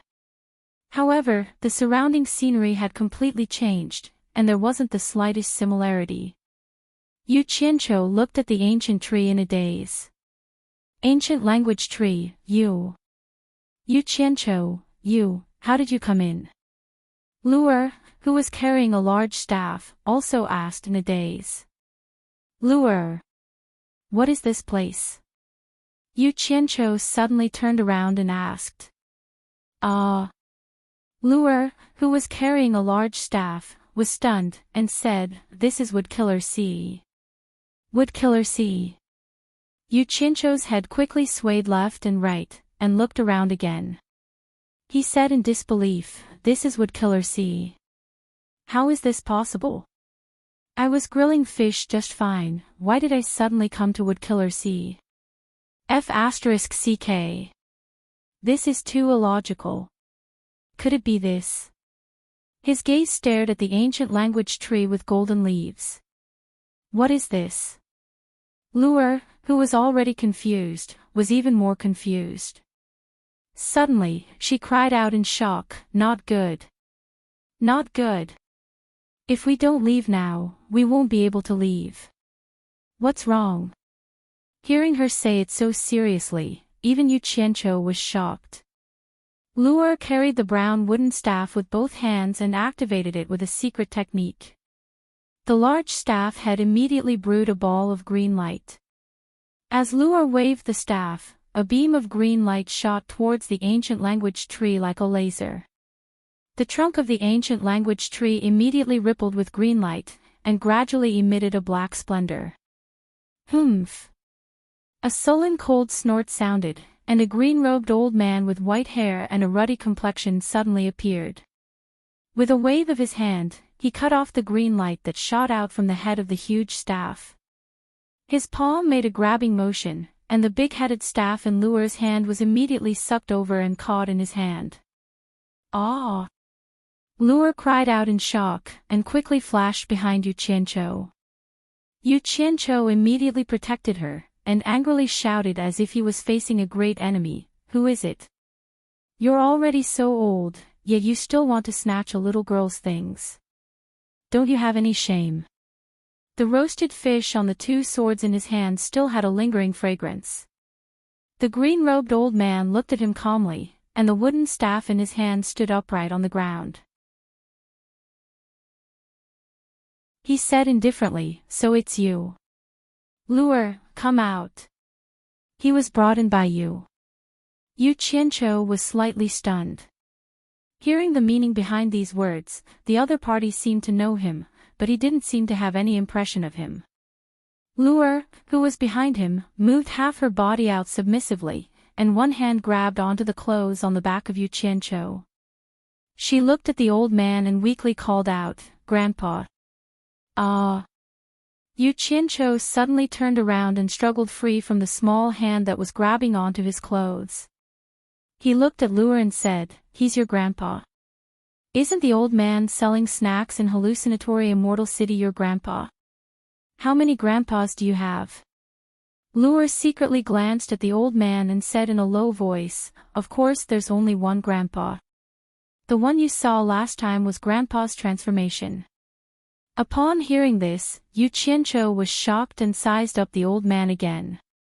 He thought to himself, no wonder even Jean Tai wanted to find him for help. As expected, he was a very capable person. Whether it was tall or short, fat or thin, his spirit was completely different from that old man last time. This wasn't as simple as a disguise, but a transformation. Supernatural power. "So you're Senior Mu." Yu Qianqiu hurriedly bowed and said, "Yu Qianqiu was impolite just now. I didn't know that you were senior, please forgive me." Old Man Mu didn't care about him at all. He stared at Lure and shouted again, "He was brought in by you." Lure pouted aggrievedly and said, "No. I also don't know how he came in, he suddenly appeared." With his understanding of the little girl, Old Man Mu could tell that she wasn't lying. He then stared at Yu Qianqiu and said in a deep voice, "Speak. How on earth did you come in? If there's a single lie, I'll beat you to death immediately." Yu Qianqiu flashed the grilled fish on the two swords and said with a wry smile, "Whether Senior believes it or not, I don't know how I came in either. I was clearly grilling fish under the ancient language tree in the ancient forest, who knew that I would turn around and inexplicably appear here. Even if you ask me to explain, I can't explain what's going on either." Grilling fish under the ancient language tree. Old Man Mu's tone was filled with disbelief. He turned around and pointed his cane at the ancient language tree. Immediately, a green window appeared on the ancient language tree. Like a TV screen, the scene that Yu Qianqiu had seen on the cliff in the ancient forest appeared. Old Man Mu waved his cane and the scene slowly rotated. In the end, it was fixed at an angle. The green window showed the scene of the great bright will grilling fish with two swords. That guy didn't mind grilling fish, but he kept looking around vigilantly from time to time. His eyes clearly met with the three people here, but he continued to look around vigilantly as if he hadn't seen anything. Judging from the angle from which the window was looking at the great bright wheel, Yu Qianqiu estimated that the place where the great bright wheel was observing the ancient language tree on the cliff. He didn't expect that the ancient language tree could also monitor the outside world. It was really amazing.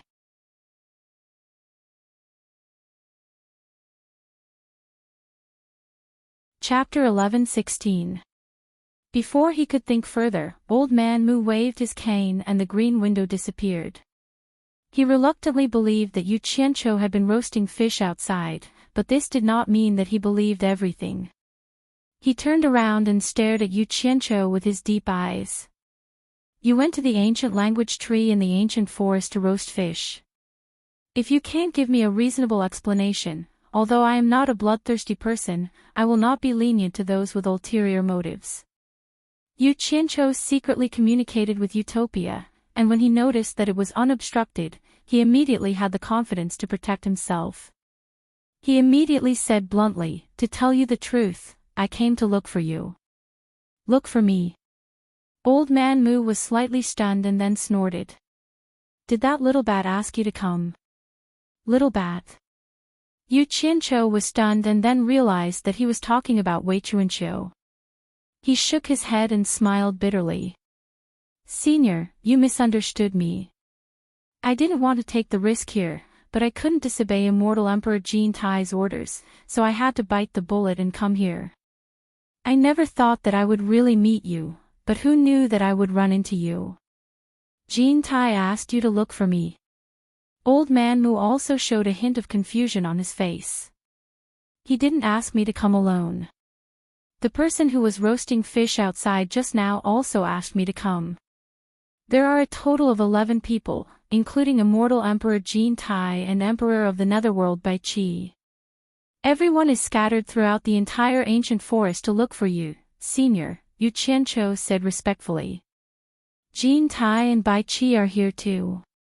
Old Man Moo's eyes turned and he asked with some emotion, "Did something happen outside?" "Something big has happened." Yu Qianqiu sighed. From Jin Tai's wedding, to Bai Changchun's appearance, to the sudden appearance of Wang Qing, the head of the Heartless Palace, to the sudden appearance of a new force and the defeat of the Immortal Palace, to the King of the Black Mountain, Wu Feng's attack on the Dark Imperial Palace, and finally Jin Tai's decision to ask Old Man Moo for help. So they fled here to find Old Man Moo. During this period, he and the Daming will encountered that group of wood demons and learned about the legend of the ancient language tree. Then, he told Yu Qianqiu roughly what had happened. This narration went on for more than an hour. Such a series of ups and downs made the inexperienced Lure's eyes light up. Her face was filled with hope, as if she wished she could be there to experience it. Although the outside world was dangerous, it had a fatal attraction to her. Although Old Man Moo had been suppressing her and wanted her to live an ordinary life, for a person like her who had never experienced the joys and sorrows of the world, how could she settle down if she could not calm down? How could she appreciate the value of ordinary life? Perhaps after she experienced the endless vicissitudes of life and understood that the past was unbearable, she would be willing to live an ordinary life like her grandfather. After a moment of silence, Old Man Moo sighed slightly and said, "It seems that it is time for the immortal realm and the netherworld to change dynasties again." Yu Qianqiu was shocked. Listening to these words, it seemed that the other party would not help Jin Tai turn over a new leaf. In fact, he also wanted this old guy to come out and help Jin Tai. After all, Jin Tai was in power and he still had room to develop slowly, but the Heartless Palace wanted to kill him. Now it seemed that the relationship between Jin Tai and this old guy was not solid. Jin Tai wanted to ask for Senior's help. "Are you going to leave him in the lurch?" Yu Qianqiu asked tentatively. "What do you mean by leave him in the lurch?" Old Man Moo slightly closed his eyes and shook his head, saying, "People don't distinguish between right and wrong. They fight for honor and disgrace. The honored will live in peace, and the disgraced will be mediocre." He asked for everything. "I have seen a lot of changes of dynasties. It is because I don't want to get involved that I live in seclusion here. What does Jin Tai's life and death have to do with me? How can I leave him in the lurch?" As he said this, he opened his eyes and said, "Do you really want to be a lobbyist for Jin Tai? As far as I know, all the sects in the immortal realm have a grudge against the immortal palace. As the sect leader of the World Chamber of Commerce, don't tell me that you are willing to submit to Jean Tai. Yu Qianqiu was speechless. The other party had already said this much. He knew that it was useless to say anything else. But then again, he was just trying. If he could help Jean Tai turn over a new leaf, it would be a little good. If Jean Tai couldn't turn over a new leaf, it would be good too. That guy's character was really not flattering. The battle at the Immortal Palace had shown that even the lives of his trusted subordinates were worthless in his eyes. It made people feel too insecure. As the saying goes, when a wall is down, people push it. Yu Qianqiu was also not a good guy. After confirming that Old Man Mu would not help Jean Tai, in order to please Old Man Mu, he made up his mind to simply kill that inhumane pervert Jean Tai. After a moment of hesitation, Yu Qianqiu cupped his hands in obeisance and said, "Senior, after you took lure from the World Chamber of Commerce last time, Wei Chuanqiu reprimanded me and warned me that I must be respectful when I see you again. So there are some things that I dare not hide from you." Old Man Mu only had a high cultivation and extensive knowledge, but he was not omniscient. When he heard this irrelevant and groundless interjection, he could not help but be startled and said, "What do you want to say?" "It's like this, I inadvertently learned of a conspiracy of Jean Tai. If I can't find Senior for help or Senior is unwilling to help, Jean Tai is going to lure Wang Qing and the others from the Heartless Palace to the Ancient Forest, and then set the Ancient Forest on fire to push the blame to Wang Qing and the others. Jean Tai said that if he does this, Senior will definitely not let Wang Qing and the others go." Yu Qianqiu said with a respectful face, looking like he was snitching.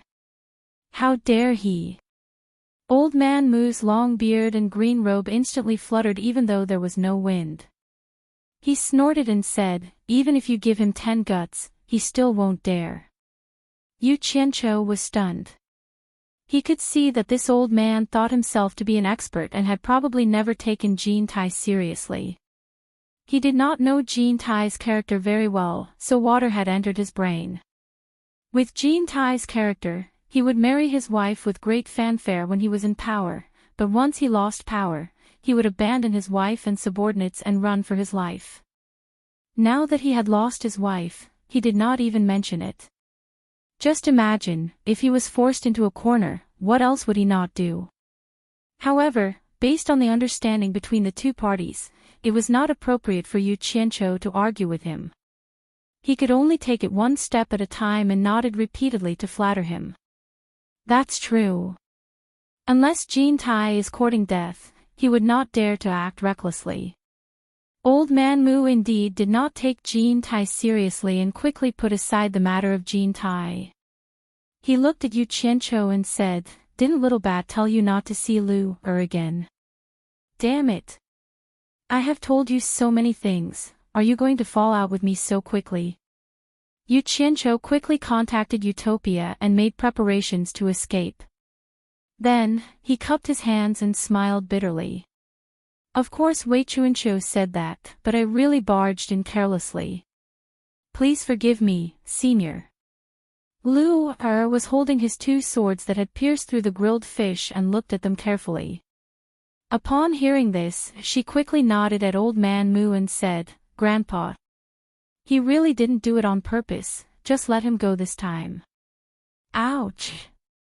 Before she could finish speaking, Old Man Mu had already knocked her on the head with his crutch and said angrily, "If you hadn't stolen my crutch to open the gate, how could he have barged in by chance?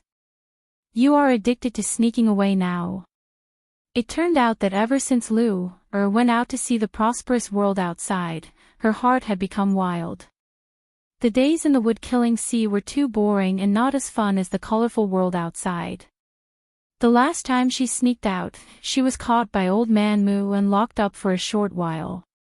She couldn't hold it in anymore, so she stole her grandfather's cane to open the Xianmen gate. Who knew that Yu Qianqiu would turn around and knock her back when the Xianmen gate was opened? As a result, the Xianmen Gate lost the support of Dharma power and closed on the spot, dragging Yu Qianqiu, who had just stepped into the Xianmen Gate, in. This matter could be said to be coincidental, but it could also be said to be uncoincidental. Not to mention Yu Qianqiu, even Lu'er did not know the inside story. Only old man Dumu himself knew. The ancient language tree in the wood-killing sea and the ancient language tree in the ancient forest were actually the same tree. It was like something in a mirror that was reflected in the two planes. However, it was different from the reflection in the mirror. It was not an illusion but a real object. Whether it was the ancient language tree in the wood-killing sea or the ancient language tree in the ancient forest, the ancient language trees on both sides would disappear at the same time. The ancient language tree was actually the hub that connected the two worlds. The ancient language tree was really ancient. It was the first tree that grew after the celestial realm was established. It could be said to be the ancestor of all trees in the celestial realm. Although it was blessed by nature and lived for a long time, it was unable to develop spiritual intelligence and cultivate immortality. However, it absorbed a considerable amount of the essence of the universe and gave birth to the first wood spirit in the celestial realm. It was the current owner of the wood-killing sea, Old Man Mu Yuanzi. Later, due to the endless disputes between the three realms, Mu Yuanzi couldn't stand the disturbance and wanted to open up a world to live in. However, with his cultivation, he was far from being able to open up a world alone. He had to borrow the magical effect of the ancient language tree, the ancestor of all trees, and use it as a medium to open up a small world. Thus, the wood-killing sea and the celestial realm overlapped. It was the ancient language tree that existed in both worlds at the same time. It was very magical. It was also because the celestial realm and the wood-killing sea overlapped that with Mu Yuanzi's current cultivation, as long as there were plants in the two worlds, he could open the profound door at any time and go anywhere in the two worlds. However, Lu didn't have that ability.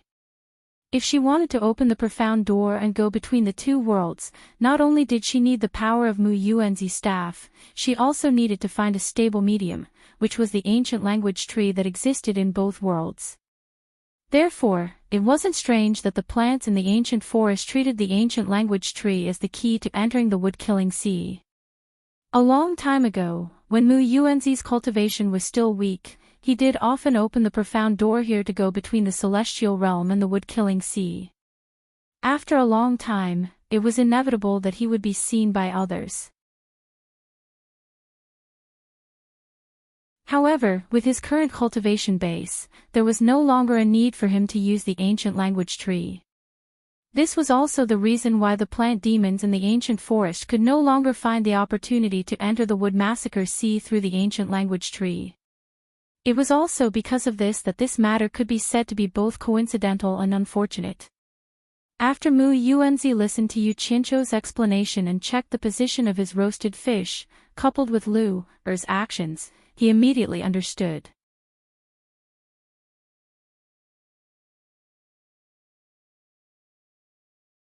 Chapter 11:17. Lu'er, who was reprimanded, threw away the sword with the grilled fish in it.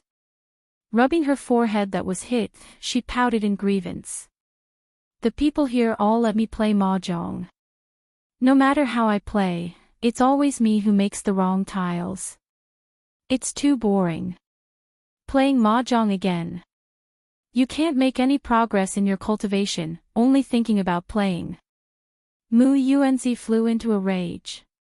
His cane mercilessly hit Lu'er's head. The latter held her head and cried out in pain. Playing mahjong. Yu Qianqiu's expression had already collapsed. He looked speechlessly at the grandfather-granddaughter pair. He didn't think that mahjong had already become popular in Mu Monster Sea. Could it be that there were other mahjong friends here? Just as he was lost in his thoughts, Mu Yuanzi's cane was already pointed at him. He scolded, "It's all your fault. If I see you and Lu'er meet again, I'll kill you with one strike." Yu Qianqiu felt a toothache. He didn't think that saving someone's granddaughter would turn out to be wrong. It was simply unreasonable. However, the situation was stronger than him. This old man was even more awesome than Jin Tai and Bai Qi. He had no choice but to lower his head when he was under someone else's roof. If he couldn't provoke him, he could at least hide. Senior Mu, this junior knows his mistake. That. Yu Qianqiu first admitted his mistake. He looked around and weakly asked, "May I know how this junior should leave this place?" But in his heart, he was thinking, a gentleman's revenge is never too late. Wait until I plant the teleportation landmark and provoke old man by one day. Let's see who is more arrogant then. Lu'er, who was rubbing her forehead, suddenly widened her eyes. Yu Qianqiu. Are you leaving? Her innocent eyes turned to look at her grandfather. They were filled with hope, as if she wanted to beg her grandfather to let Yu Qianqiu stay. Mu Yuanzi turned his head indifferently. He couldn't be bothered to look at her.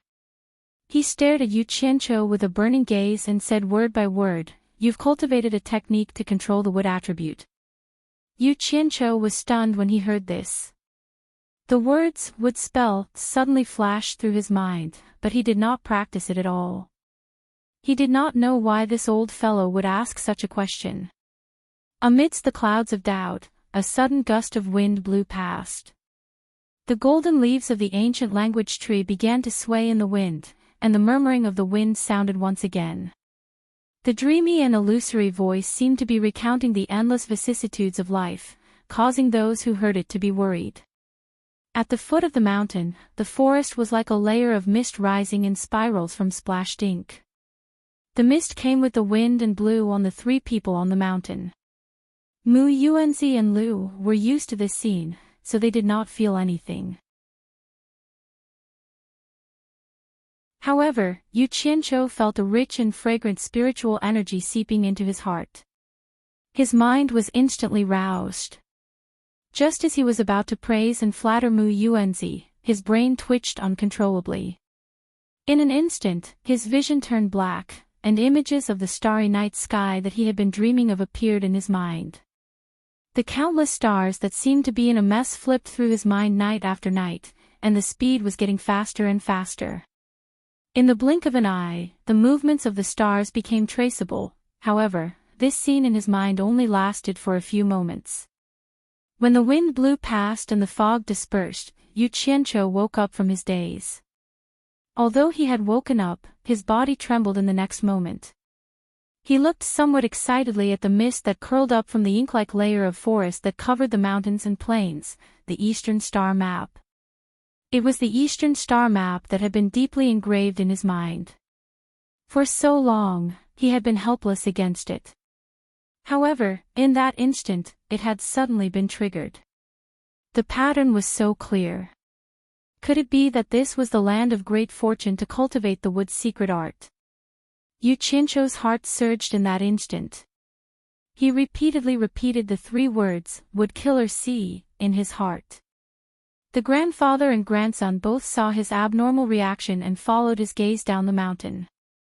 They did not find anything out of place. Mu Yuanzi's walking stick suddenly slammed into the ground, causing the entire mountain to shake. He shouted in a low voice, "Are you trying to play the fool and avoid answering?" "Ah." Yu Qianqiu's figure shook, and he hurriedly cupped his hands and said with a bitter smile, "Senior, you've misunderstood me. I haven't cultivated any wood attribute cultivation technique. On the contrary, Senior's warning just now has enlightened me, and I've gained some comprehension. Perhaps I really can cultivate a wood attribute cultivation technique." "Nonsense." Mu Yuanzi pointed his walking stick at Lu and said, "If you did not cultivate a wood's secret art, how could you have smelled the fragrance on Lu's body? You actually dare to play such a small trick on this old man's head. If not for the fact that you saved Lu, you crafty scoundrel would have already lost your life under this old man's walking stick." Yu Qianqiu was confused by him. He felt that this old man was relying on his high cultivation to be unreasonable. He was both angry and amused as he said, What does whether I cultivate a wood's secret art or not have to do with being able to smell the fragrance on Lure's body? These are completely unrelated matters. Senior must drag it into this. Aren't you taking advantage of your power to bully others? Taking advantage of your power to bully others. What an ignorant junior. You actually dare to boast shamelessly in front of this old man. Mu Yuanzi's aura changed and directly pressed down on Yu Qianqiu with an unstoppable force. Lu turned pale with fright and stood in front of Yu Qianqiu with a whoosh. She looked at Mu Yuanzi and pleaded, "Grandpa. Get out of my way." Mu Yuanzi shouted with an imposing manner. "If I want to kill him, can you stop me?" Yu Qianqiu was already prepared to run away. At this point, he also did not intend to endure it anymore. He immediately shouted angrily, "Old man Mu. Killing someone is just a matter of nodding your head to the ground. If you want to kill me, just say so. There's no need to splash dirty water on me. Damn it.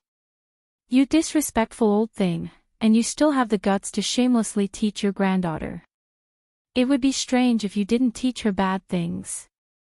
No wonder Lu always wants to run out. Anyone who sees a shameless old fellow like you will feel disgusted." "Ah!" Lu exclaimed. This was the first time she heard someone scold her grandfather like this. She hurriedly turned around and waved her hands at him. I didn't. I just want to go out and play. I don't hate grandfather at all." Mu Yuanzi was stunned on the spot. After so many years, this was the first time someone dared to speak to him like this. He was so angry that he laughed instead. "No one has ever doubted my character. Good. Today, I will let you die knowing the truth." As he spoke, he waved his big sleeves, and a thick aura spread out. What followed was the same fragrance as Lure's body, but it was even thicker than Lure's. It made one feel refreshed. Yu Qianqiu also couldn't help but take a few more breaths. "You smell it, right?" Mu Yuanzi looked at Yu Qianqiu's reaction and sneered. "Lu and I are the wood spirits of the 5 great spirits of heaven and earth. Our bodies are born with a kind of aura that represents life. Ordinary people can't smell it at all. Only those who cultivate wood attribute spells can smell that special fragrance. You still dare to say that you don't cultivate wood attribute spells? You still dare to say that you didn't lie to this old man? So that's how it is. But that wasn't right either." Yu Qianqiu looked at the grandfather-granddaughter duo with a face full of doubt. He scratched his head and said, "I do have the possibility of cultivating wood attribute spells, but the key is that I haven't started cultivating yet." Mu Yuanzi snorted coldly and said, "Don't think that I don't know what you're up to. As long as a person who cultivates wood attribute spells devours a wood spirit, not only can he possess the innate magical powers of a wood spirit, but he can also transfer the cultivation of a wood spirit to himself.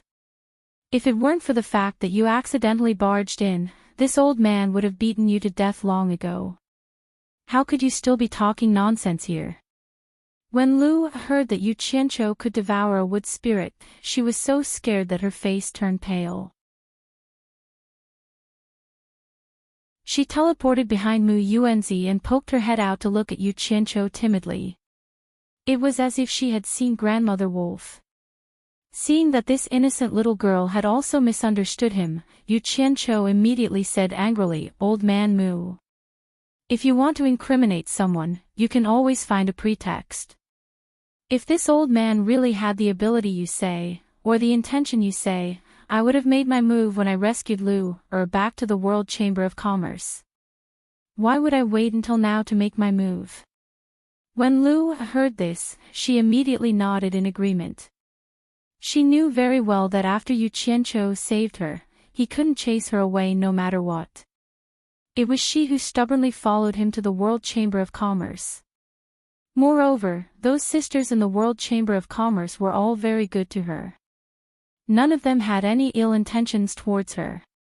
Mu Yuanzi was stunned, but after thinking about it, he felt that it was true. In the blink of an eye, his tone softened a little as he said, "Maybe you have a bigger plan. Maybe you're deliberately expressing goodwill to Lu, but in reality, you're after my cultivation." When he heard that his tone had softened, Yu Qianqiu immediately took advantage of the situation and became unforgiving.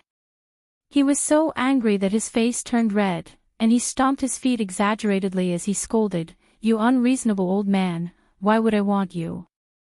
Don't say that this old man can't find you. Even if I find you, so what? With your cultivation, it's a piece of cake for you to deal with me. Don't tell me that this old man is tired of living, so I first ran over to let you kill me, and then conspire against you. What bullsh*t logic, who are you trying to fool?" When Lu heard this, she immediately nodded repeatedly in agreement. She didn't beat around the bush and stood on the side of whoever she felt was right. She didn't think about her grandfather at all as she walked resolutely to Yu Qianqiu's side, looking a little like she was siding with an outsider. Could it be that there was some other unknown reason why this brat could smell the fragrance on the wood spirit's body? Mu Yuanzi immediately fell silent. He was actually a person who thought highly of himself, and had always prided himself on being an otherworldly expert. Even the domineering demon god knight had to respectfully address him as senior when he saw him. These were all things that he was proud of. Could it be that he had wrongly accused someone? Although he didn't feel good in his heart, and although he also had a temperament that thought highly of himself, to be able to live peacefully in seclusion here meant that he was a person who could take things up and let them go. After a moment of silence, he resolutely said, "I'll let you go this time, but if I find out that you're trying to fool this old man in the future, even if you have to ascend to the heavens or dive into the earth, I'll make sure you die under this old man's staff." As he spoke, he was about to wave his staff to open the profound gate and let Yu Qianqiu leave. "Wait!" Yu Qianqiu shouted angrily and raised his hand to stop him. "Let's talk about the future in the future. There's no need to be polite with an unreasonable person like you. From today onwards, we'll return to our own paths. Let's first clear up the debts that we owe in the past.